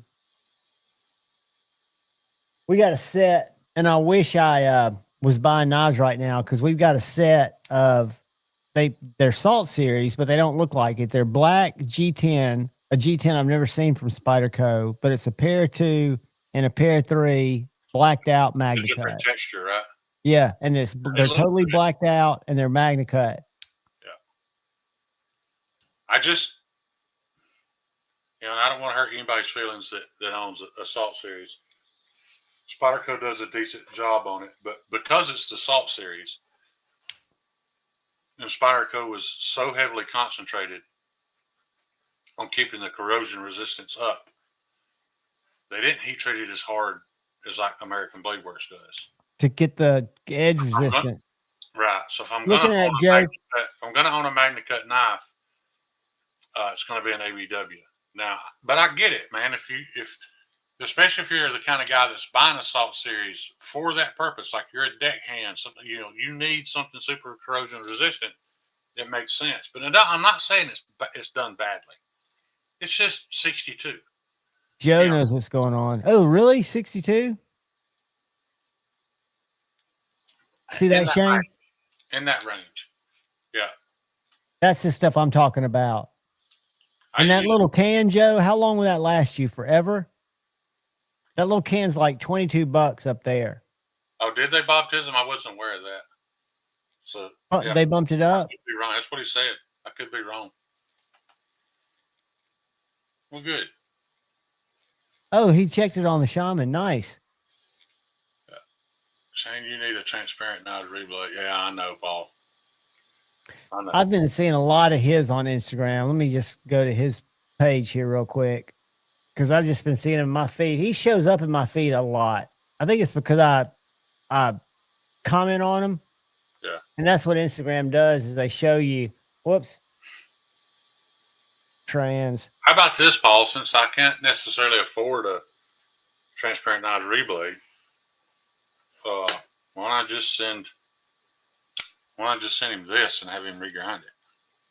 Now you could do that. But look at these. I don't trust myself to do rig. I don't know how guys approach a grinder with that kind of confidence. Look at this right here. That's a regrind, brother. Yeah. And I know the Shaman can be thinner for sure. Do you see that one? I just showed the Shaman. Yeah. And I love his little fixie. Because that's all since I started making knives, all I've been trying to do is make a knife and grind it as thin as Brian can. That's all. That's 100% has been my goal in knife making, is to get my heat treat, at least in the same ballpark as his, and my grind's the same. And I think I achieve it sometimes, but What's he charge for a regrind? I can go look at his no, page. I think it's about $100. Look I how think. pretty that Mordax is. Yeah. See, I love the knife, man. I love the look of it, but it's just gotten old to you. No, I mean, no. You were with me when I got mine. Yeah, the day my first day with it, open it, close it a few times, and bored with it. In all honesty, that's where I'm at with my shaman. Like, I don't ever carry the regrind make you love it more? I don't know. This is, it's like everything I pick up, I compare to this. I'm like, well, it's not as good, so why carry it? So what are you carrying most of the time? Oh, I carry a Mannix more than I carry everything else combined. I love my Mannix. I think it's the best pocket knife ever made. I think the Spyderco 2, for me, is a little better, but yeah. And with this light springs, it's cash money. I gotta change the springs. I'll do it for you. No, that one's already done. So that's what if I get a Mannix, I have to swap the spring. Yeah. When I'm not carrying this one, I carry the S110V one that Paul gave me. I try to carry something different, pretty much, just because I'm a freak. Well, you're not a freak. You're just not. You're just not as limited because you're a creature of passion like I am. I got more shit than I got sense. I wish I didn't have to take this back to A to Z tomorrow, though. I even like that. They call it something. What's that word? The hummus, or they call that line something. A hamon. Hamon. Yeah. They talk about it quite a bit in there because most of their knives are Japanese inspired. But see that if you look at the tail of this compared to the Strider, they're totally different. Well, I don't know if I'd say totally, but yeah, they're different. Well, I think Dwyer's design is different than Strider's design. I think when they parted, the thing is, Dwayne apprenticed under Mick, and Mick, Mick lets him, damn near copy his knife. He doesn't have it because this is the thing about Mick. Mick doesn't want to be any bigger than what he is. Everything he makes sells out. He knows what he's going to make each year, and he's happy with that. He's just, so Dwayne's not hurting him. And at this point, I think he's realized that China's not hurting him either because it's a different. I don't know of any knife out there except for maybe the Praetorian that China has made more clones of than Strider stuff. Well, and again, I know I'm the rarity, but if I hadn't bought that Effengrow, I would not be a Strider fanboy right now. It made me appreciate, even though it was too big for me, it made me appreciate the design. First, I could only get a ProTech thanks to Paul. Yeah. We traded, and then I picked up the PT, the smaller one first in MagnaCut. And when I got the one I traded from Paul, that's when Scotch helped me find this one. Back when I had more money and a job than since. But I'm either going to trade a little bit though, guys. Let me make sure I'm very clear about something. There's nothing wrong with MagnaCut at 62. It's still better than most of everything that you've ever owned. Production. There's nothing wrong with that. I'm just a weirdo that likes extreme performance in a knife that I'm never gonna use it to even find out how good the performance is. The frets are 64 because that's what I'm passionate about. And they got it. That thing's. I know of one knife that I've sold that a guy literally put that summit to its paces and abused it, and that was a 3V. Hey, Paul, check this out though. Maybe he didn't use a wheel. No, that's a flat grind. Yeah, he can do a flat grind. Paul wanted a hollow. Hollow, gotcha. So flat, you just do with the belt. Yeah, that's probably the difference. I'll tell you what blows my mind, man, is I can't figure out how a guy in his shop does this. Hold on, let me get to what you are doing. These grinds just absolutely bewilder me. I mean, I know this is done on a C machine. But somebody like Dwayne Dwyer. Yeah, there are guys out there that do this by hand, and I don't get it. Are you talking about the recurve or the really complex All of them. grind? I mean, it's every complex thing you could possibly do. It's hollow here, flat here, it's recurve. The lines all match up perfect, but that's because a robot's doing it. Right. Well, and that's a pretty complex robot. Yeah. Joe, check this out, dude. I've done several M4 knives. I just saw that back last year. Yeah, I like that a lot. That's my little, dude. It's just, that's an awesome Skinner. But the problem with M4 is, and this sounds lazy, and it is. My only issue with M4 is the aggravating and extended temper process. It takes twice as long to temper it, and it pisses me off. But I've made several knives in M4. And the great thing about M4 is it's come way down. It's not, it's way cheaper than like MagnaCut and stuff. Look at the grind on this splinter. Clearly, I love M4, or this wouldn't be my favorite knife because this is Rex 45, which is pretty much the same thing. I'm not trying to be cool with my shades, y'all. I just keep looking up at the screen. You got to be able to read it. That's why I wear mine. Realizing that I spend most of the live stream with my eyes nearly shut. Can you see those grind lines, Shane? Yeah, see, I don't understand. I could probably do that on one side, but could I make it the exact same on the other? I don't know. Probably not. I'm sure it just takes a lot. It's just doing it a lot, right? Oh, yeah. And it takes a better equipment than I have. I was trying to find. One thing I'm proud of. Like at one point in time, I was kind of embarrassed by it. But Alex Steingraber told me, he's like, embarrassed. He's like, dude, you should be really proud of what you're producing, what you're accomplishing with what you have. He's like, that's crazy. Yeah, that's backwards thinking.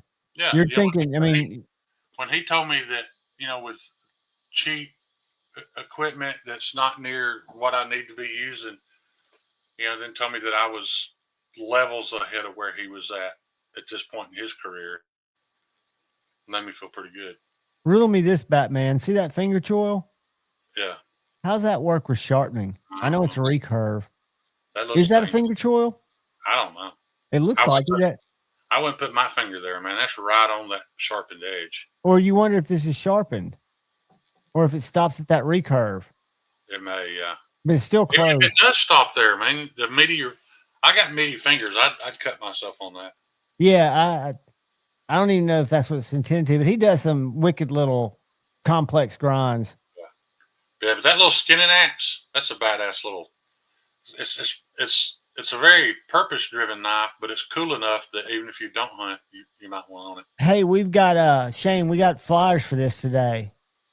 It's February, I want to say 6, 2026. Oh, okay. Tables were for 35. I'll get you a copy and make a picture and send it to you tomorrow. Okay. If it's something you want to think about, if nothing else, go to it with me. I'm definitely down for that, man. Yeah, I get some product to put on the table. Well, you don't need much because it's it's really just meeting people, right? You get to meet some cool people. Yeah, Joe, I like it too. Morpheus. And if you wanted something at M4, I'd be more than glad to do it. It's just doing a lot of it at one time. The time it takes kind of sucks. What is that? Because cutting it out or grinding it or both? No, it's the temper cycle. So when you say temper, is that you heat treat it, then you quench it? Is tempering something totally different? Yes, you heat treat it, you quench it, you cryo it, and then it goes back in the oven at typically a lower temp to temper it. That takes all the stress out of the steel, removes the brittleness. But M4. What's the cryo stage? I don't mean to cut you off, but you said you heat treat it, you quench it, and then you do a cryo? Yeah, cryo is when you put it below zero. Before you put it right back in the oven to temper it. Yeah. The tempering puts the strength back in the steel. And 4V do you have to do, or 10V or whatever it was? M4 has to be tempered 3 times. And instead of like this Pro Cut that I just tempered in my home oven at 300 degrees, M4 has to be tempered at 1,000. And do you have to quench it each? What are you doing after you temper it Put it each in an time? oven at 1,000 degrees for 2 hours. Turn it off, open the door, let it cool to room temperature. Turn it back on. Do it again. Open the door, let it cool to room temperature. Okay. Turn it back on. Do it again. Let it cool to room temperature, and then you're ready to go. Which takes an hour to get it to room temperature, or 30 minutes or less? Oh, at least an hour. Hey, Well, check this out.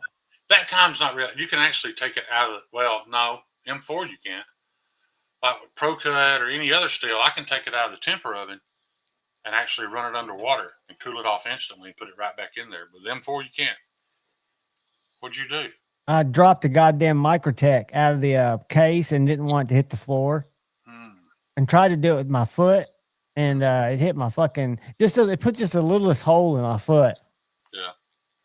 But I dropped another one today, and because they've got, in a couple of places, they've got them backed up to the doors. On the inside, they've got those sliding doors, you know? Yeah. I watched Tate reach in there the other day to try to put a couple of Protex back there, and he had one of those Italian stilettos hit him right there. Just a tiny little cut, but it was a squirter, man. They've got Band-Aids. They've got that spray and liquid skin around there. I mean, I can't imagine the cuts that have happened down there. Oh, I bet. I had a chick tonight, bless her heart. She'd never handled a knife before. She ended up buying one. But she's left-handed too, and none of the clips were switched, and she was trying to open different ways and ended up with a liner lock, which I was surprised that's the one she settled on. But I was nervous for her. I thought, because when she would close it, I said, now make sure you get your hands out of that path. When, you know, she was trying a button lock versus an axis lock versus the liner lock, which made me really nervous, because I said, all you need to do is get it where the blade starts to turn, you know. So it's just, I don't want to watch. I'd rather cut myself than watch somebody cut themselves. It was kind of like a hacky sack move, but really what it was, and I can see how my brain, because I wouldn't drop a knife at my house, I'd do the same thing. It was stupid. But I don't know if your brain, you drop something to, you just try to divert it from hitting the hard floor. Right. But it was a sharp little dagger, man. Bleach stop powder does work great. Or a styptic pencil. What I found is like that looks like I got bit by a vampire. That's where that little bastard just broke my skin. And after I put, I don't know why you put up with that. Because you're just in a toxic relationship with I'm in a toxic relationship. I can't get away from him, dude. But I'll tell you what. I ain't trying to get super chats, y'all. I'm just hot. I take that. Get your fan. It is hot. I've got my windows open, man. It feels great out there. Well, the thermostat on my HVAC is messed up. I'll go look at it and they'll say it's 90 degrees in here, and when it's not. I've got one coming. It's supposed to be here tomorrow. I got to do, man. I don't even want to think about it. I'm not even going to talk about it. I'm not going to put it out in the universe. But I got so many car issues I got to deal with besides just the whole left side. It's bad. Well, I had somebody in the knife community do something really wonderful for me. And I no longer have the car issues I used to have. That is awesome. I don't even know how you thank somebody that much, but it's made a huge difference in my quality of life. You can't come across that way, dude. There's a soundboard. Puck's trying to get to the food. That's why man, this is going to be bad. You're right, Shane. I need you just to open the door. Yeah. Problem is he won't leave now. Toxic relationship. He is bad news, dude. All he's got to do is jump down and walk around, and he'd rather just walk across and jump off my knife case. Yeah. You need to exercise, brother. My lawnmower works great, Sierra Rick. That's right. I need to focus on the positives. That thing runs like a champ. I got a deal, man. That's a whole other thing. I got to buy a riding lawnmower by next spring.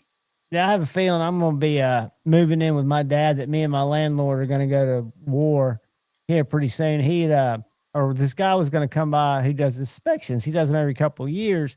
And he said, yeah, I really want to check the outside where the trees are kind of growing up. You know, I was like, yeah, I've been wondering about that. Y'all need to take care of that, because I do the lawn maintenance. I don't do tree work. Paul Mills, Nip Fun. Damn, I'm giving you a hug. I'm not giving Level you a on hug. up.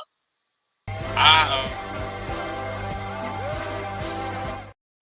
opening packages at the foot of my bed with this thing back last year.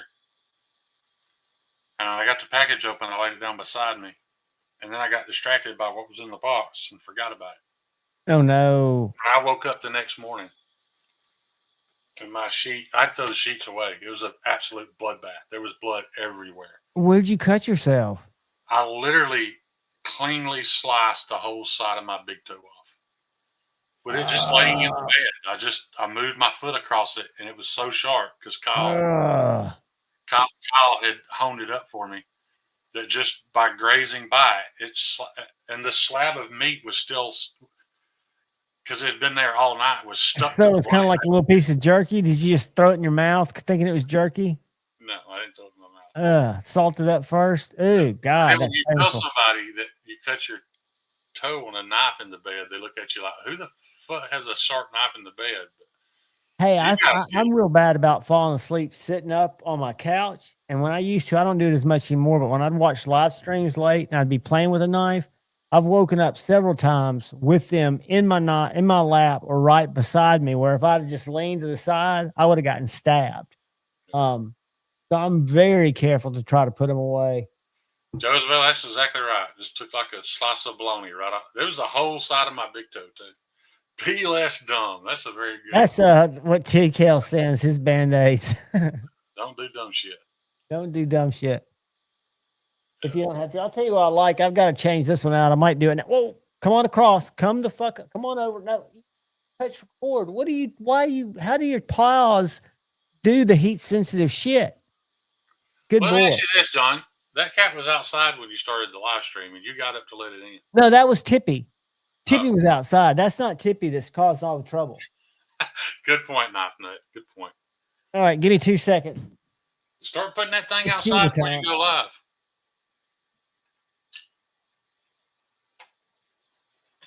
Make that their feeding cycle.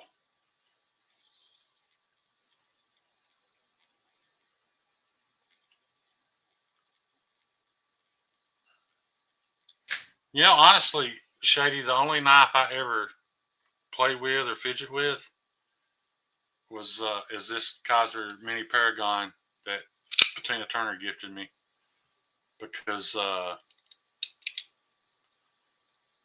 that.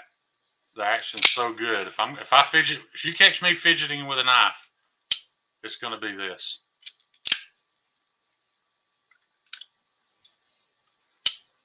It's pretty much the only knife I fidget.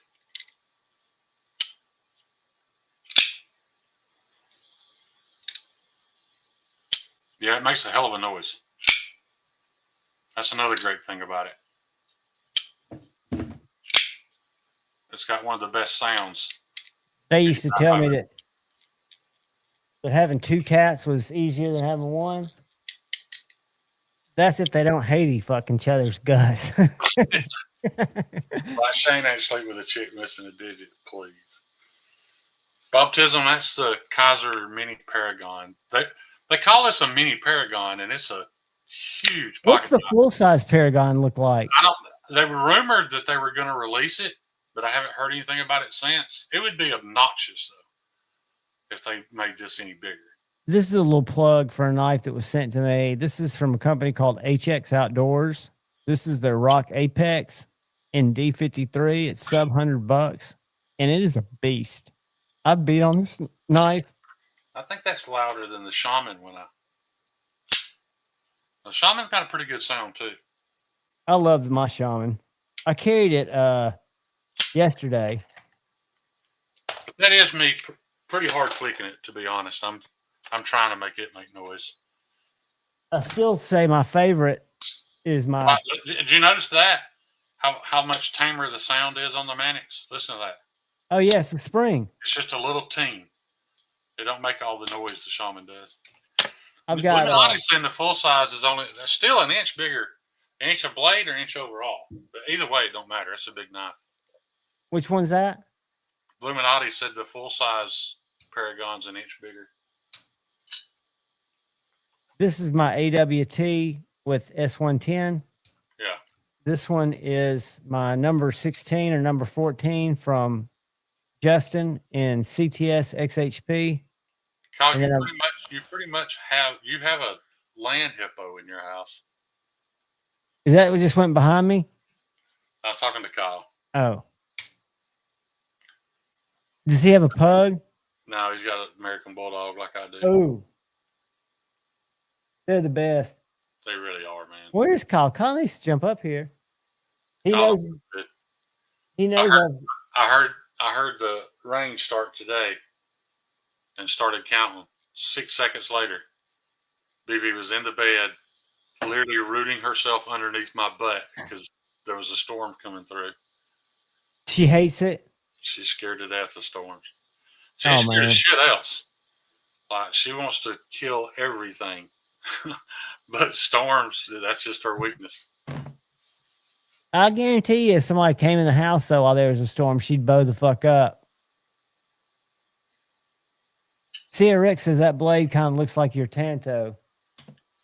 You know, I didn't think about that until I opened it the first time tonight. But it's because the way I did my Tanto, I did a very shallow grind here, just to make that tip.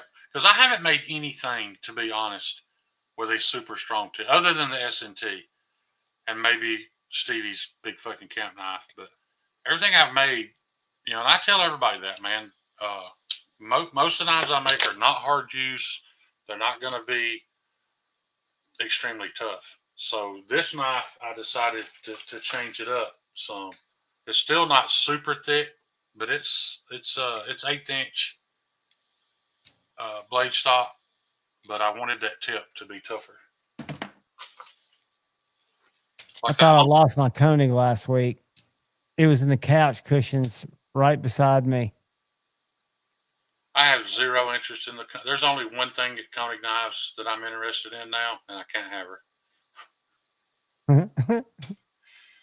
Krista Koenig's so fine, dude. I'd have to see her. Is she on their page much? Is she the daughter? Yeah, you can pull up the Instagram. And that's what I thought. So I thought she was Bill's daughter. She's Bill's sister. Dude, Bill's not, I don't even think Bill's 40. Bill Koenig's not an old guy. Pull up Koenig's I'm going to Instagram. You'll see a picture of her in like this sleek evening black dress. Oh no! Standing in front of a CNC machine. You can tell she's very high maintenance. Like she should be. They're probably. She should be. Just keep scrolling down. Beautiful knives. Oh yeah, they absolutely. See, I think they're probably like. You know, Hinder's got horses. I would think these guys, is that a fixie? Yeah. Doesn't excite me. And see, I hate these. People love those. I know they're works of, to me, it just looks weak. No, you can't go up that way. God damn it. Puck, you cocksucker. John, this is all your fault. I know. The cat, you're supposed to be in charge of that cat. I know. I've squirted him with water. He's gotten to where when I squirt. Okay, we're getting there. Maybe I thought it was their page. You probably follow her. I may. Hold on. I'm going to go see what other Koenig show up. Knowing you follow her and it's probably private. I don't think it's private. Bill Koenig. Would it be under Koenig's Knives fan page? Koenig's Knives.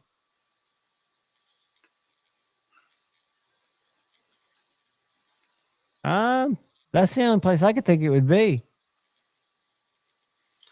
Well, see, that's another thing too, because her last name's not Koenig. She's married, and her husband seems like a fucking dick too. Where have you seen them? Are you maybe seen them on Facebook or somewhere where I'm not? No, it's on Instagram, but I can't remember how to find her. Look at that. Here it is. No. Here, you share it. I'm going to start sharing. I don't know how to share. Yeah. Down at the bottom, there's a little computer. Where'd you find it? Message it to me. Send me a message. How about I just tag you in one of her posts? Because then she'll know I'm stalking her, but you can do that if you want to. I don't know if it'll show up. Just forward it to me. I don't know how to do all that, dude. Hit the little paper I just airplane. tagged you in it, so it's in your notifications right now. All right, let me look. Notifications, home. StreamYard. Kyle's not going to like her because she's not thick enough for Kyle. Is she 12-year-old boy or is she? Let's see. We'll look. Hold on. Notifications. Baptism, I'd love to, but I don't have the money right now. Grumpy Grunt. I don't see nothing from you today. They must have just come through. I don't know how to. Hang on. It's a little thing that looks like a paper airplane. Under her post, there's like a heart, and there's a thing that's paper airplane. I didn't see that. Look, I'll show it to you. Hang on, I'm already doing something. I copied the profile link. See right here? See what I'm pointing at? Where? When you go to her post, there's a little paper airplane right next to the comment. Oh, yeah, I know about that. That's all you do. You just click that, and then you type my name in, and it sends it to me in a message. But she's definitely going to know we're stalking her now. No, we'll just do that paper airplane. She won't. God dang it.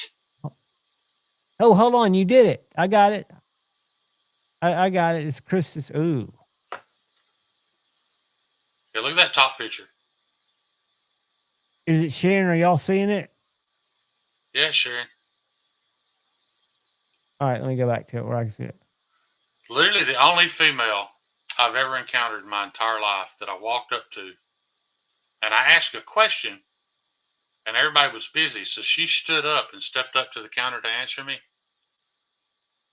And she answered my question. She talked for maybe 90 seconds, and when she got done, all I could muster up was, I've got to go. And I turned around and walked off. I literally couldn't even talk to her. Is she a watchmaker? What's her deal? She works at Koenig Knives. Okay, she was just at the Rolex plant. Yeah, dude, there's nothing. I think she's perfect. And she's loaded. I haven't shared any pictures over yet. That's her right there, isn't it? We can't see her. What you're sharing, you can't see her. Hold on. Let me go back and share. I thought it was sharing. Every time I clicked off it, I guess it doesn't. Hold on. Here we go. We can see her profile, but... Oh, you can't see the picture I'm sharing? I can now. So that's Bill on the right there. That's Bill Koenig. I thought Bill Koenig would be an old man. But he started out working for... Is that her and her dweeb husband? That's not her husband. No, that's their brother, John. Yeah. Is that the baby? So we know she does the nasty. They all do the nasty, John. I like her hair. Yeah, she's very... rides dirt bikes.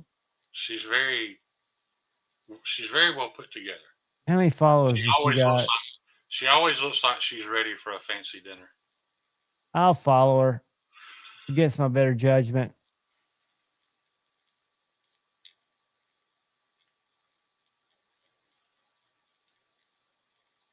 All right, let's stop sharing. Yeah, I haven't been to Blaze Binge in a while, but my buddy A to Z buys a lot of shit on there. Yeah, Paul, I'm the same way. I love mine, even though I don't carry it as much as others. 7.4. Kyle, I'd give her at least an 8.8. Kyle gave her an extra 2 points for being wealthy. Yeah, Jeffrey, sticking that baby in the CNC machine is kind of cruel and unusual. You see, that's a horrible person, though. I didn't even think about that, Jeffrey. F her, you're right. I didn't even think about it. Trying to Ain't no good. That's not good for anybody. Hey, but if she did that, if she stuffed that baby in a CNC machine at Koenig, it'd come out perfect. Hey, you know what? It would probably make some She's probably improvement. just trying to add some milling. You know, Just taking away everything that's not beautiful. Yeah. I don't know if that's her baby or not. She said her little apprentice. So maybe it's her nephew. We can dream. Yeah. Maybe it's their brother John's. I told Greg Medford about it because I left there and went to the Medford booth. And I started the conversation I'm sure Greg's aware of her. I started the conversation off with the fact that Bill is not an old man like I thought he would be. And about that time, Krista had walked away from the coning booth and was walking by. Greg reached out and touched my chest to stop me from speaking until she was completely out of sight. And then he turned back around and went back to talk to me. Is it because he didn't want you to step on your dick, or he was watching her walk by? He wanted me to shut up where he could enjoy watching her walk by. Yeah. Hey, man, take it easy on Pup. Where'd he go? Well, he's right here. I should turn the camera around so you can just see him. He's just chilling like a villain. He is a villain, though. No, but I've been impressed. I think I found a case, Shane, that I really like. A case knife.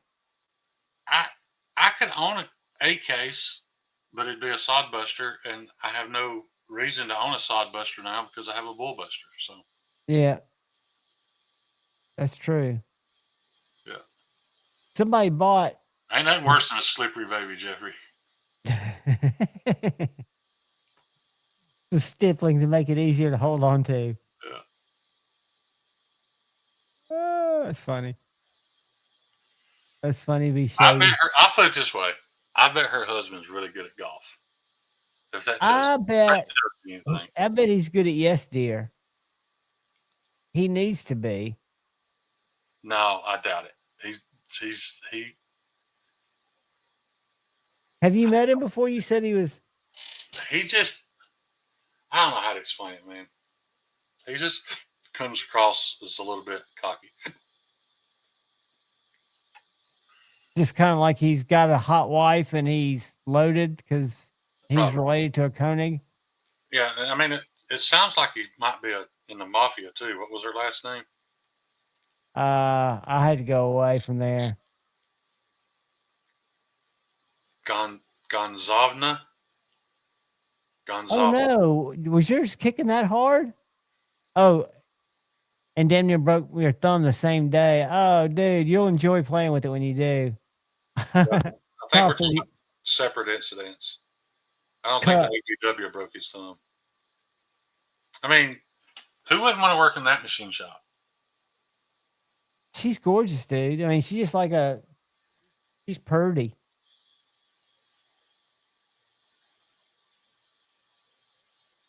She's very pretty. And she looks classy and she rides a dirt bike, so she'll get dirty.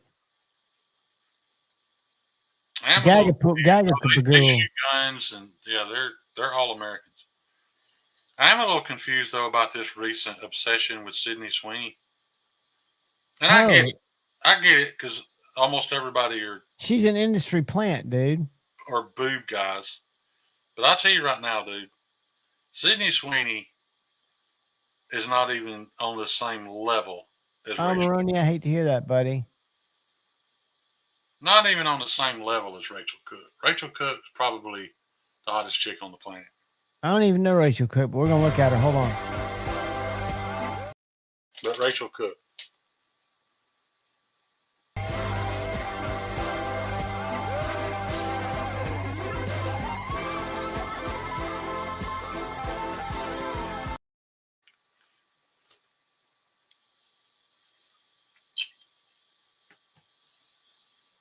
My shit's getting all weird. Thank you, brother. Thank you, Maroni. Stop by tomorrow at 2:30 for the secret word game. Shane, so what's her name? I'm going to go to Instagram and pull her up. The one you say is pretty? Rachel Cook. Rachel. Were you on Google or were you on Instagram? Instagram. All right. Rachel Cook, 3.7 million followers. Yeah, there's nothing wrong with her. Yeah, there's some spicy content out there too. Oh, she got an OnlyFans? I don't know if it's OnlyFans, but I know there's some spicy content out there that I've seen. She looks so wholesome. That kind of takes it away from it for me. Yeah, that's my point. Is she looks approachable. Well, I just think there. It looks like you get your eyes put out. I just think she's way prettier than Sydney Sweeney. Scroll back up. Yeah. Scroll back up. Right there, that campfire picture. Pull up that campfire picture. She's got a couple of little piglets in there, doesn't she? Something going on there. Oh my God. Yeah. Does Sydney Sweeney got an Instagram? Because that one picture was. I just don't. I don't think she's as pretty as Rachel Cook. That's all. Maybe this is the picture that broke the internet. Awesome. That's the picture. It's not. She's got kind of. I'm not saying I wouldn't. It's just not my type. She's too polished for you, I think. Maybe. But I think I've heard she's like kind of crazy, which makes it even better. Look at that. Oh, anybody, all of them that good looking are crazy. King's pork cow cake. Yes, sir. That was the whole damn wedding cake. Yeah, I think they're overrated. Look at that. That's another thing about her. She's a I read this. This came across my screen. See that? Yeah. That's her garage. Yeah, she's a little bit of a tomboy. Which does add to it. In all honesty, I'm going to start a firestorm here.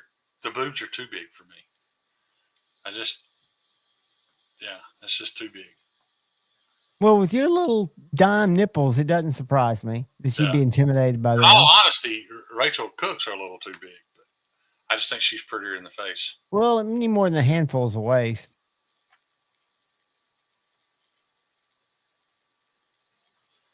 Any more than a handful's a waist. Did Stevie go live from the Honey Bucket last night? I was crashed out. What time's said faction? Is it on Stevie's or? I don't know. I got to check to make sure we don't cut into it. Kyle's usually here, but I know he's not feeling well. Finally, somebody in the chat agrees with me. Somebody else that doesn't like you. I don't think she's. I'm not saying big boobs are always better. I'm just saying that both of those are fine for me. If I died of asphyxiation, that's what I'd want to be asphyxiated by. 65 minutes. We got plenty of time. They're all fucking jumping around. It's just it distracts me. Yeah, I think booty blind happens. Yeah, and sometimes I agree. There's a type that different men prefer different types. Oh, honestly, I don't like big booties either. I mean, Rachel Cook's right at that borderline. I don't understand what's it called? The people that get the butt implants to make them real Brazilian butt implants or something to make them look like. Kardashian is not attractive at all to me. I hate that. It looks like a weeble, dude. I played with weebles as a kid. Yeah. I don't like that shit. Asphyxiated. Yeah, by big old boobs. I used to think the most perfect female I'd ever seen was Kate Beckinsale. And I am She's aged gracefully, dude. She has. I'm super proud that she's still beautiful at her age, but she lost a little too much weight. Her legs are matchsticks at this point. It's just age does that to you, though, too. You know, especially if you've been on Ozempic and always been weight conscious. I would think that your skin gets loose. Yeah. And doesn't have the elasticity. The one I think's gorgeous, and I know she photoshops all of her shit, is Kate, not Kate. What's her name? She's dating that sleazeball Billy Ray Cyrus. Billy Ray Cyrus is a damn rock star. What are you talking about? Yeah, but what's her name? Elizabeth Hurley. Yeah. Liz Hurley. Some of her is fine, no doubt. But would I prefer Jenna Ortega? Yeah. Yeah, she's a lot younger. That ain't got to do with age. I'm just talking about the body type. I like petite. You have a type. You definitely have a type. Yeah, I like petite women. And I have a hard time I can't go to Candace Ann's page anymore since she's married. I think I've got a problem there. But when I go to Elizabeth Hurley's, it's great. And then I'll see a picture of her and Billy Ray Cyrus and I throw up a little bit in my mouth. Yeah, but I mean, she's 60 something. Yeah, I get it. But like when you see her in like bikinis, you can tell that she's got that, age is a real deal, even if you're photoshopped. Yeah, it happens to all of us. No shit. That right there, look at that. I used to be strong as hell, tough as hell. I ain't no more. Look Good at that for Billy cheese Ray, ball. man. Billy Ray's a fucking cheese ball, dude. Good for him. Achy breaky fucking heart. The best thing that came out of Billy Ray Cyrus was fucking Billy Ray Miley. Cyrus made a lot of really good music, but he made Achy Break Your Heart to make a lot of really good money. Well, that's how you get. If you blame a guy for making money, No. He made a lot of really good music that nobody's ever heard. And his daughter, Miley is the best thing that came out of him, and I'm not a Miley fan, but she's printing money. She's printing money. Talented.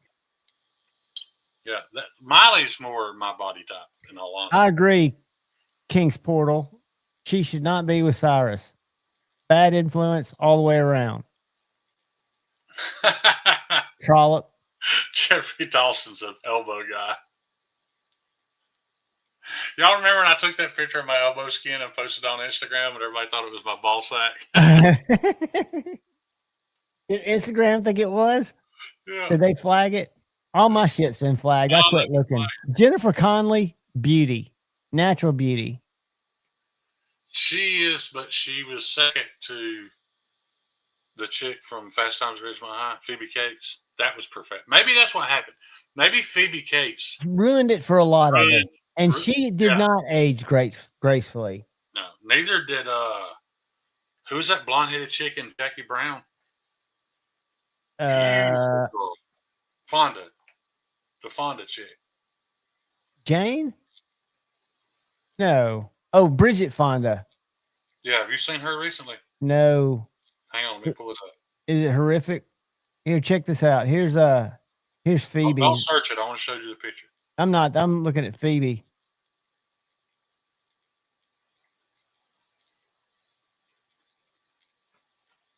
That's Phoebe now. Put me on B screen. All right, hold on. Y'all are gonna think I'm kidding. I'm gonna make you big. Hold on. Is it the baby, dude? That's you can't show that on YouTube. Oh no, that's her.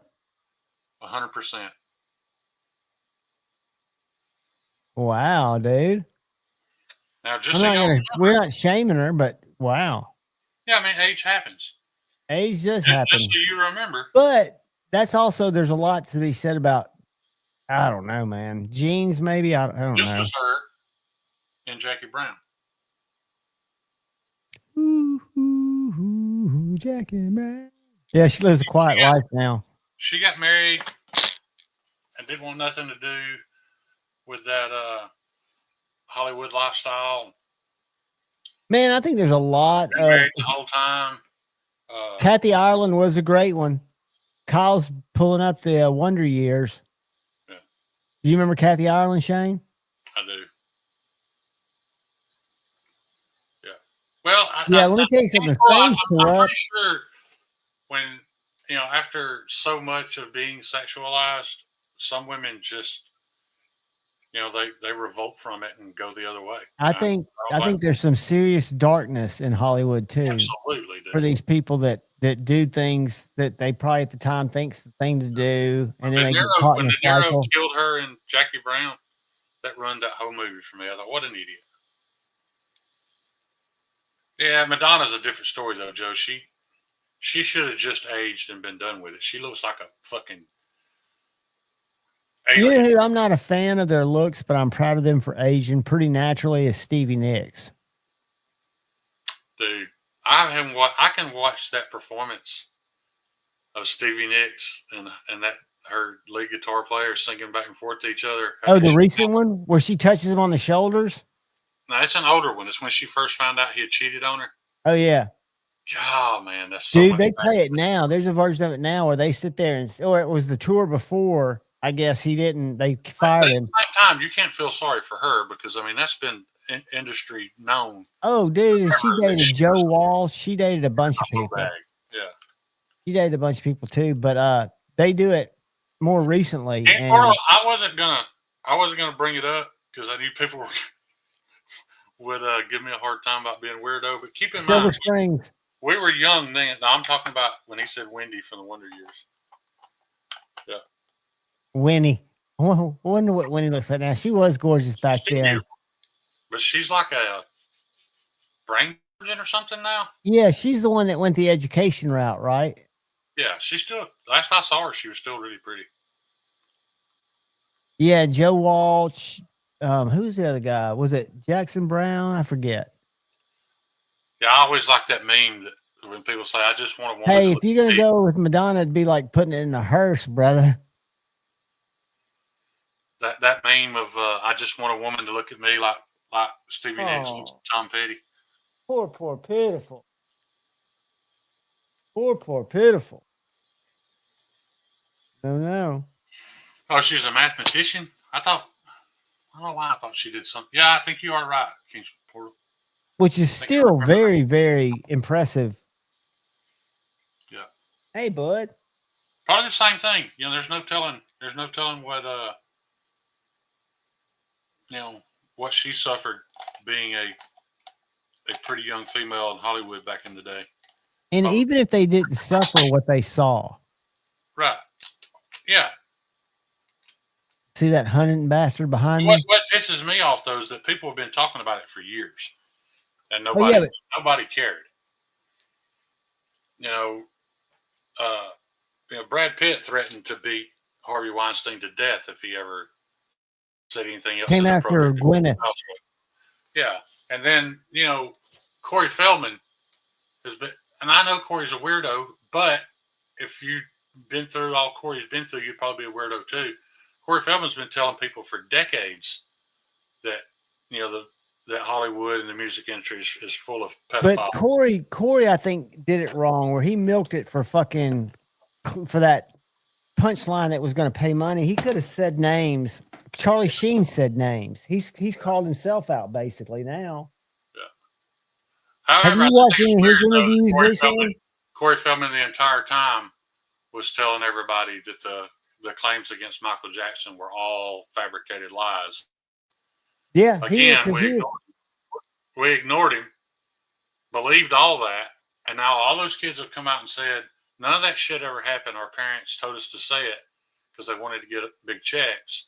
But it's like nobody acknowledges that Michael Jackson didn't do all that. Was he a weirdo? Absolutely, he was a weirdo. But we probably would have been weirdos too. Yeah, they're all saying he was absolutely not a pedophile. But culture still hangs on to that he was. And that's just and people will say he got paid off. Huh. Are you laying on that knife? See what I got to deal with? Yeah. Let's pull that bitch off stage. I got a cool flashlight that the guy at the store told me to buy. Tate, this is a $35 light. And this thing, dude, is bright.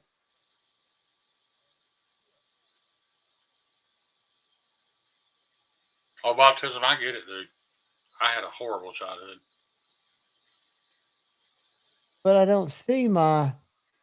But it's weird at the same time, as bad as my childhood was, I'm still very cautious of people accusing people.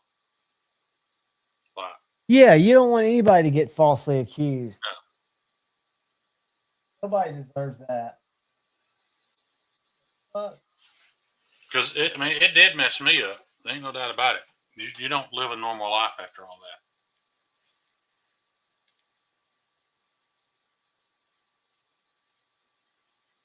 that. Well, Joe, we saw what he had a baby with. She wasn't even. I don't know. And what's her name has kind of grown up. Have you seen Blanket? Not Blanket. What's her name? Bedspread. What? Fitted sheet. His daughter. Bedspread. Pillowcase. Pillowcase, not pillowcase. That's Blanket. I'm trying to think of her name. I forget what her name is. Princess or Prince Jackson? Prince. I don't know. I forget what her name is. But She turned out, she writes music now. She had a bunch of tattoos, went through a bunch of shit, but seems to be pretty as normal as she could be. What did I do with that model? Are you laying on it?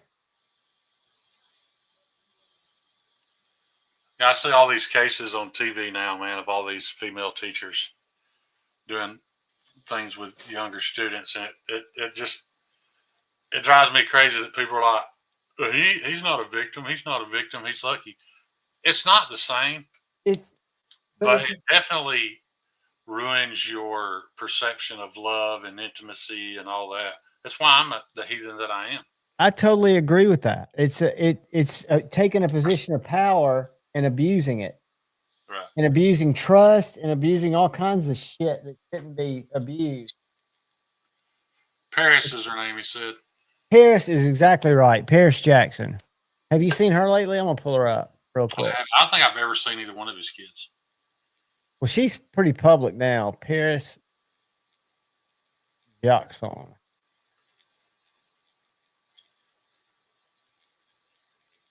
I don't know if she looks like Michael. Did he have one with the Presley chick? But he had one with like an older Hispanic lady, didn't he? Can y'all see that? Let's see if it took you with me. Nope. Let me stop sharing. Let me share again. Go right here. Let's go to ABC.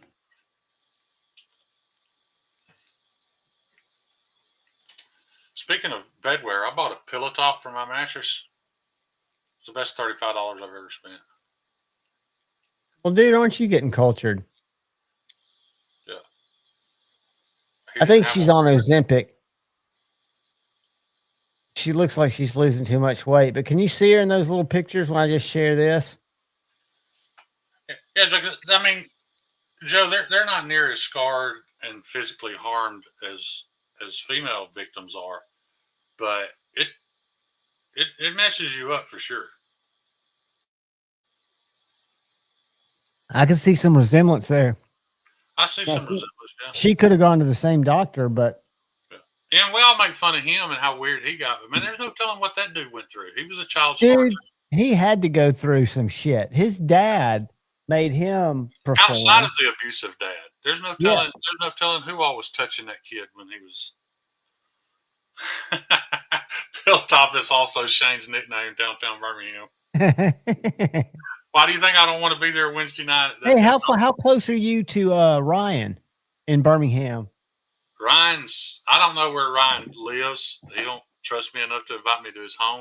Well, I was wondering if he might let you sleep over there to keep you from driving. His shop's about 40.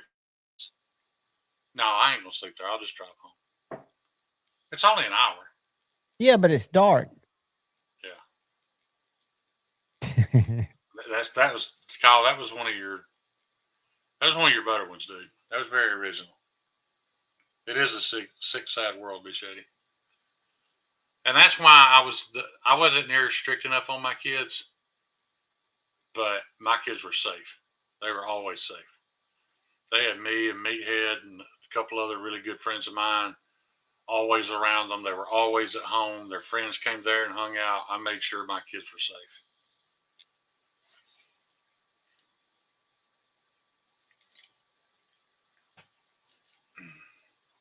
I've literally had grown women at this point that used to spend the night at my house when they were kids, and now they're in their 30s, just out of the blue to message me and thank me for providing them with a safe place that they could grow up. And, you know. I've always said you was good people, man. Well, I probably could have been better people, but. Well, we all could have been better people, and that's our goal for tomorrow is to be better than we was today. I fail almost 95% of the time. Tell people that you're banned from the Fuzzy Duck, the Waffle House, and Etowah High School. All of it. The Etowah High School was actually funny, dude. Like, I should have been scared that I was going to jail, but they put on such a show that I wasn't even mad anymore. I was tickled. So, in case y'all haven't heard the story, my daughter was dating this boy, and she broke up with him because he was being a little aggressive. She was standing in line she was standing at a snack machine. Every morning she bought 2 of those, those grandma's cookies. Yeah. 2 cookies in the pack. I can eat those right now. That's what she had for breakfast every morning. She was standing there buying her cookies, and this boy is standing behind her and goes, now he didn't really spit, but she felt the air hit the back of her head. She thought he spit on her. He fake spit on her head. So she turned around and slapped him. So he grabbed her by the throat and pinned her against the wall and held her there. I called, and it's embarrassing how many of those kids I knew. I called every boy I knew at Etowah High School, which was a bunch of them, and I cussed them all out for standing there allowing it to happen. And then I left work, got in my truck, and took off to Etowah High School. By the time I got there, they had every cop from the Tallahassee City Police Department and every cop from Etowah County Sheriff's Department in the parking lot, and had the whole fucking school on lockdown. Waiting for you to come? To keep me up. Yeah, because they knew. Did you get in any trouble? No, I ain't getting any trouble because I mean, him. Did that kid face any consequences? Do they know why you were coming up there? They suspended him for like a week, for 5 days. And a couple of his buddies that he played football with went to the same gym that I did. So they were going back to school telling him, like, hey, man, Shane's spending like 2 hours a night ground and pounding a fucking heavy bag. You might want to straighten this out. So he called me and apologized. And I told him I'd accept his apology, but his daddy had to call me and apologize for raising such a shit son. And he fucking did it. His daddy called me and apologized to me. Maybe his dad was that shocked, because you can raise a good kid and the kid still fuck up. Yeah. No, his dad knew I'd stomp his ass too. Now that See was what Kyle said? That was back in the day when I was capable. I'm not a tough guy anymore. See what Kyle said? 2 cookies for breakfast. Does she know diabetes? Oh, she weighs 95 pounds. Yeah. That's I funny. I've got a picture of my oldest daughter here. I know I got some somewhere. Hang on. My favorite picture is my picture with me and both my daughters at my second wedding. Bastard. I have really pretty daughters, believe it or not. I don't know how. They did get my DNA because they both. You were a pretty boy. They both got that high. That baby picture of you is damn near precious. I was a pretty baby.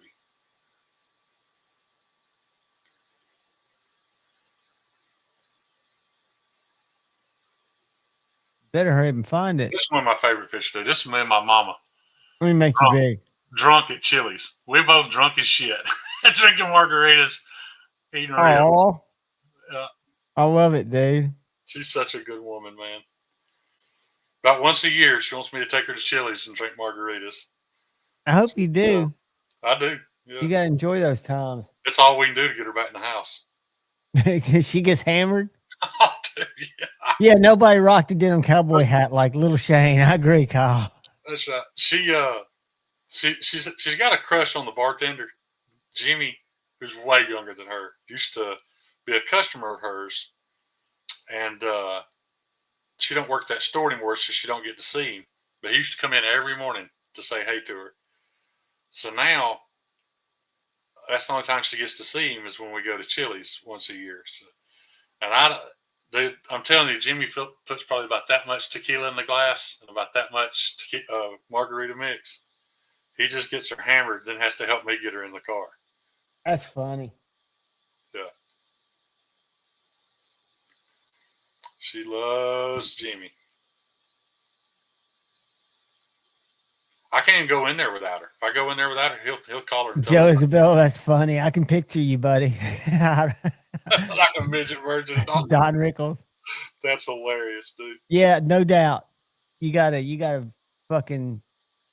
I gotta remember first thing in the morning. I gotta wake up and go let myself in my dad's house and get his medicine dispenser and come fill it up. Ran out tonight,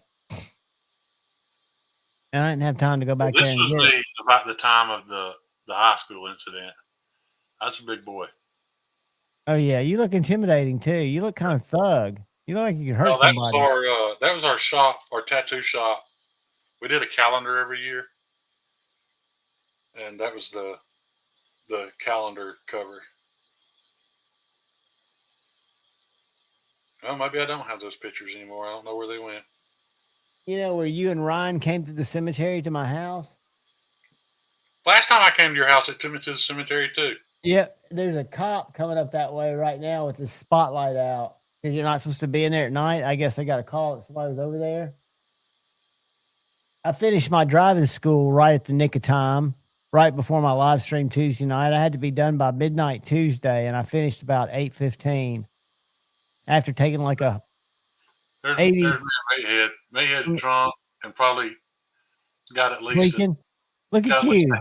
half dozen lore tabs in his belly. Look at Meathead. Yeah. God, he was a handful. He one of the few people I know that had a pill addiction and got clean and has been fine all on his own. Hey man, I did it without rehab. I'm not proud of the addiction, but I'm proud of how I kicked it. Yeah. It was fucking horrible. It was absolutely horrible. I would have loved, but I have a feeling if I'd have been on something to like make it easier, I'd still be on it. At least you didn't look like Marlon Brando. That's a fact, Jack. At her age, if you muster up a fart, you announce it. Like, I didn't realize when you get old how big a deal bowel movements become. I hope I don't have any problem with that, and I'm old. But I'll tell you what, I'd hate to see some of those, I don't know if you call them movie stars, porn stars, that look like they got chewed up bubble gum for assholes. Ugh. Dude, that don't age well. I know a girl. Never mind. I don't want to talk about it on here. YouTube terms of service. She run. Like run. Has to go sit on the toilet. It's one of those things.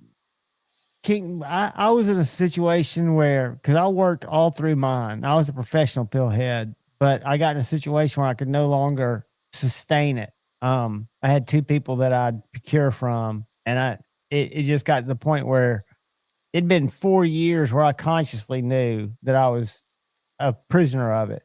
And I just decided and weaned down over about a week, and then used another illicit substance to help me kick it. Totally different substance, but it worked. I knew I wouldn't get addicted to it. And it was 90 days of restless just shit. Yeah. So much that I wouldn't want to go back to how hard it was for me, Ed, because we weren't hanging out a lot at that time. But so I don't know how much he struggled with it, but I know he did it on his own. Hey, it's a tough battle. And for one, it's tough to get off things that don't make you sick. The biggest struggle I've ever seen was my brother getting off of meth. They say that's one of the hardest to rewire your brain on. And benzos, I was surprised that all the benzos that, like, there was this whole group of benzos that hung out at the bar. Everybody knew they were the benzo crowd. They're all dead. Everyone. Yeah. Well, because they hung out at the bar, you mix it with alcohol. That's the closest I came to dead. Down in Key West, Florida. I shit the bed. It was my death shit that woke me up. Blew his hair back. Terry, me and your mom might need to have a farting competition. Yeah. What was my record? What was it at the Sure Go Off booth? Was it 14? That's strong, dude. It was either 14 or 17. I'm proud of anybody who not just gets sober, but tries, because it's not always the first time wash. Sometimes you got to wash, repeat. And I like that about Scab's videos is when he talks about, if you're an addict, never quit quitting or trying to quit, because that's the truth. Yeah. Everybody's addiction story is different. But my brothers too, it's just kind of in our genetics, but the last time I went to his house, he was raising fighting chickens, and he was going to chicken fights. I was like, well, what got you into cockfighting? And he was like, because I'm clean. I was like, well, what's that got to do with it? He's like, there's that void of time. He's like, I'm a fucking outlaw. I have to have something outlaw to be doing, or A vice, as we would call it. His vices are just a little more heavy. Yeah. In his mind, calling himself an outlaw, which in all practical terms he is a successful one. Luckiest man I know. The fact King's Portal, that's tragic. I had a good buddy here who had gotten clean, was clean for about 15 years, relapsed on pills and on oxys and OD'd in his sleep, left 2 kids, an ex-wife, and one of the most talented guitarists in North Alabama. But it happens, it's just tragic. That's really weird to me too that people, it seems like the more artistic people are, whether that's music, whatever it is, the more artistic a person is, the more prone they are to that. Like, I think art, all artists, everybody I know, like all the best tattoo artists I know, just they all kind of struggle with everyday life. It's a different part of the brain that's brilliant. They don't have to be fucking pieces of shit cowards like Donnie Bless, but they all at least have issues just getting through living normal life.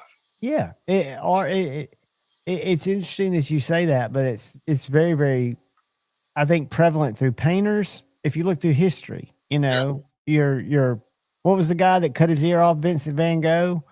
I think great art comes out of great struggle. I think that's why blues music is so powerful, and the blues music at the turn of the century, was so resonant with America when we first started getting exposed to it, because it conveyed so much pain. See, Joe, you're right. Yeah.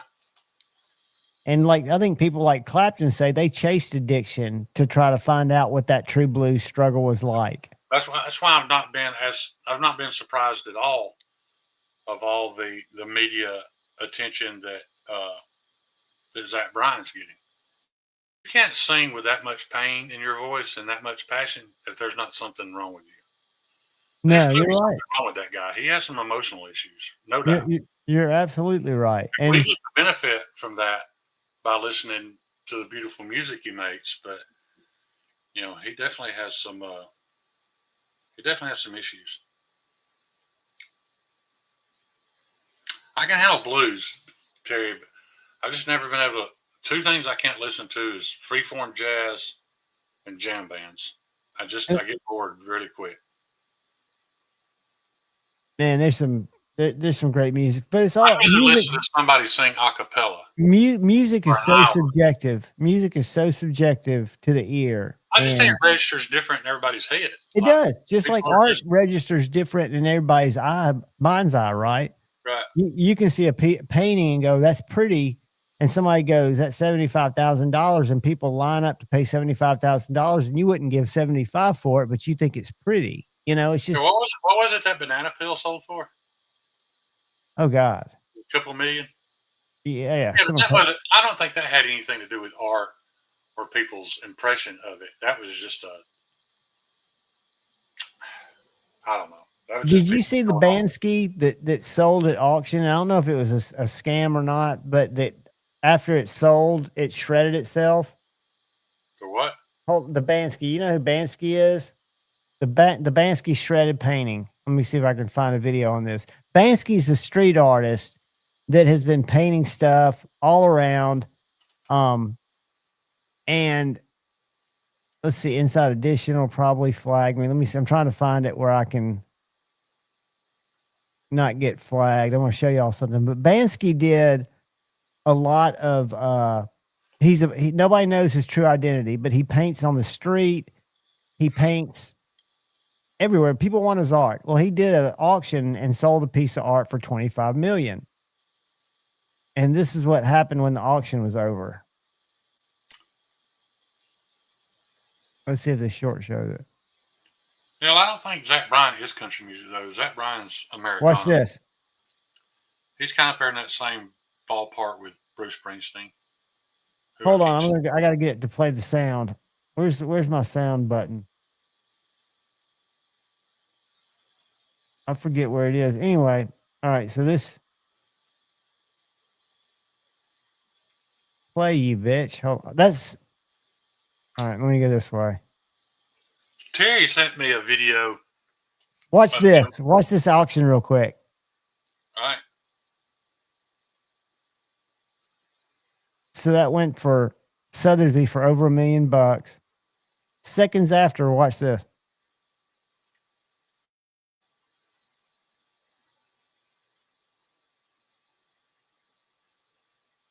Wow. Then it sold for $25.4 million after that. So it sold for $1.4 million. Who planned that stunt? This guy, his identity's not known. And he'll paint shit like on New York streets. And if he does a painting, it sells. Most artists in history didn't get rich till after they died. Yeah. This guy's amassed amazing is the Timu Banks. Who's the guy that did the Obey tag? How do you spell that? What? Obey. Just OBEY. It was. That's what I thought. I was just making sure. It everywhere, but it was Andre the Giant's face. It's the graffiti tag, royalty free.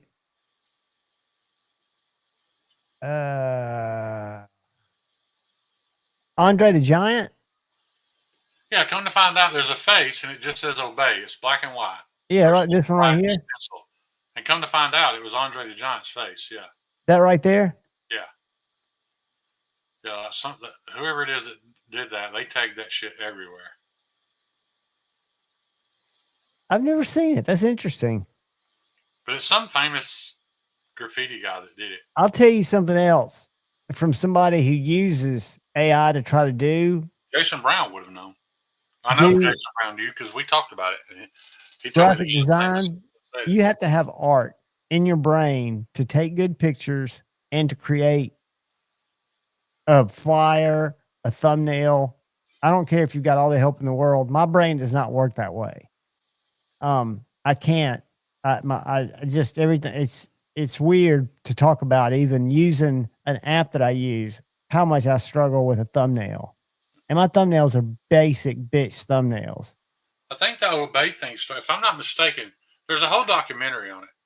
But I think it started, he would like be in a subway and he would chip out one of the tiles. And right. He would retile it with pieces of tile that made that tag. And then it just started spreading everywhere. So Bansky's stuff is super simple art. I think it's super simple, but where it shows up. Jerry just said it. Obey is Shepherd Ferry. See, that's on the side of a building. Yeah, that's pretty cool. And like, look at this one. Yeah. Street art. Nobody would know who it. His identity might be known now, but like, look at that. I think it's weird too, like talking about how art and music and stuff like that triggers your brain. Like all my favorite music, John, is almost all of it is from bands that I don't agree with on anything. And even like I love Rage Against the Machine. However, I don't align with anything that they're singing about. Does that make any sense? Absolutely, it does. Which one of those is real inside my mind? You're identifying with the driving beat or the angst of what is being delivered. I identify with rebellion and vengeance, or my two. And maybe that's what it is. Maybe it's the artwork. Maybe it's the heaviness of the bass and the drum. At the same time, though, I completely support police and military and all that. But when I say rebellion, I just mean against. I don't know. I guess my definition of the man is different than other people's. 1931 Leatherworks. I wasn't sure if he was still anonymous. I thought he might be. Oh, it's widely. Look at 1931 Leatherworks dropping facts. Terry, have you gotten into Ren? I know. I'm the same way. Both at baptism. I faced unemployment because of AI, and it is very real. And it's replacing a shitload of jobs right now. And it's going to replace a lot more. So we need to learn how to at least work around it by using it to help us do that. Go ahead, Shad. I didn't mean to interrupt you. I don't know how many of y'all have listened to an artist called Ren. His music's very different. Yeah, I think he's one of the most pure artists on the planet right now. I prefer Stimpy. Well, I disagree. Ren's pretty badass. I need to check him out. I'm kidding. You remember Ren and Stimpy? It's not the kind of music I would ride around jamming in my car. Is Money Game one of his songs? High Ren's probably his best song. High Ren. It's a song of where the light side and the dark side of his brain are having a conversation back and forth with one another. I did a review on it. Like the first time I watched that, the first 20 times I watched that video, I literally squalled watching it. I've never had anything speak to me the way that did. Well, I'm not going to get copyright struck, but tell me if this is him. They struck me for when I reviewed it, and I had to put in a thing saying fair use. Yeah. And it's not the artist doing that. Oh, I know. It's not going to let me. Yeah, because he said on multiple interviews, that he does it. I got struck for sharing my buddy Jim Wayne stuff, and he's like, "Man, you tell me that." It's like I want everybody to share my shit, but apparently you can't just copy it and re-upload it on your channel. That's not the way to do it. No, you got to make it transformative, and then you still got to. The trick is you'll get a strike if you really were making it transformative. I would have to send back. I appeal this because I was doing transformative. Then it's then it's out of YouTube's hands. It becomes copyright law. So the person that filed the strike, which is usually AI conglomerate company, has to decide that they want to sue me and pay for the lawyers, which if they do, I'm fucked, even if I'm not guilty, because I've got to pay for a lawyer. That's the great thing about not having anything, John. They can't take anything from you if you don't have anything. That's true. That's fact, Jack. Yeah. What's up, Todd Carr? You need to check that video out, dude. But I will. In his video, he's talking to himself about his music and stuff, but it just struck me because I never heard anybody put it that way, but it was something that I deal with every day. Kyle knows this. There's days I wake up, and as soon as I start to gain consciousness, there's this part of my brain telling me, just roll back over, dude. Just roll back over. Just go back to sleep. It's not worth it.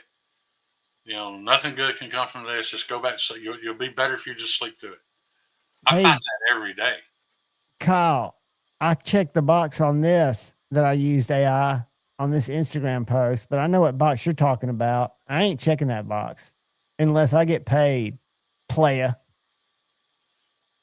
Kyle, we need to come join us, Kyle. We're not going to be here that much longer. We need to get with Cole about making some Javon's Knifeflick shirts that say, check the damn box. Check the box. Just have an empty box right in the middle of it.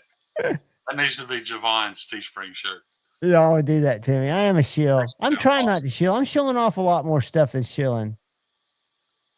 Do I get paid knives if I give them away? I don't think I've ever turned a knife into currency. If that knife's not turned into currency and it's a free knife that cost the manufacturer $15. I can say that's less egregious. I'll agree with you, John. Oh, I know, but I'm talking to Maddie. I've never had an issue with it. I do have an issue with the people to make money off of it. Yeah, I'm not. I can show you my 1099s. Me don't make no money. I don't make money in either of my endeavors right now. That's why I need to use AI to come up with a side hustle that pays. The sad thing is, off here, dude. I need to lay down. All right, buddy, get some rest. I love you, dude. I'm not gonna be here much longer. I enjoyed it. I'll see y'all on Sid Faction. All right, brother. I love you, dude. See you later. That was nice having Shane stop by. I'm going to be eating here in a little while, too. How much time we got before our buddy said faction? I think we got 30 minutes. About. Uh-oh. I typed it in wrong. I'm going to put the link up here. And you guys, for sure stop by tomorrow at 2:30 for the little secret word game. We'll hang out for a few, and I might be getting ready to get kicked out anyway because my thing's going so slow. Come on, damn it. Y'all still with me? Am I still here? I hope so. Because I'll be damned if I ain't getting. Here we go. 22 minutes. So I'm going to share this link. Not that y'all don't need to, but it's on Maddie's page.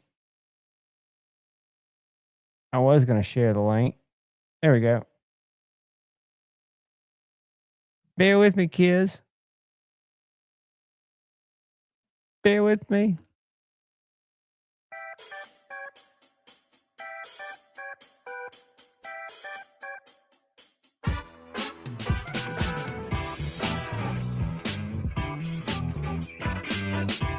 All right. There is Maddie's link for the live that we're going to go to in a little while. It's going to start in about $22. I went to order Mexican pizza yesterday. $7. I know, dude. It's crazy. When I get two, it's almost 20. It's nuts. Everything's gone up. I'm telling you guys, this is what the end days looks like. It's shit's getting crazy. Crazy times. Keep your head up. Look out for each other. Know that you're going to have different opinions than other people, and that's okay. But don't let them divide you from people that you agree with in a lot of things, right? We are all like that. And with that, I love each and every one of you. I appreciate the time you spend with me. I'm about to eat some donuts and some peanuts and get ready for Maddie. Hopefully I won't fall asleep. But look out for the guy or gal to your left. Look out for the guy or gal to your right. Look out for each other. Go forward with love in your heart. Come by tomorrow. All channel members, just stop in. You don't have to be there. You just have to pop in. But choose debate, not hate. I love all y'all. See you soon.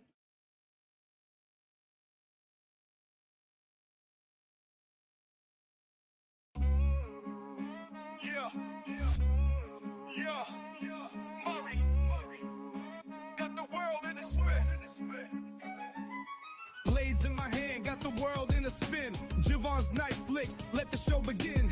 Every move sharp like the edge I hold. Stories untold, sharper than gold.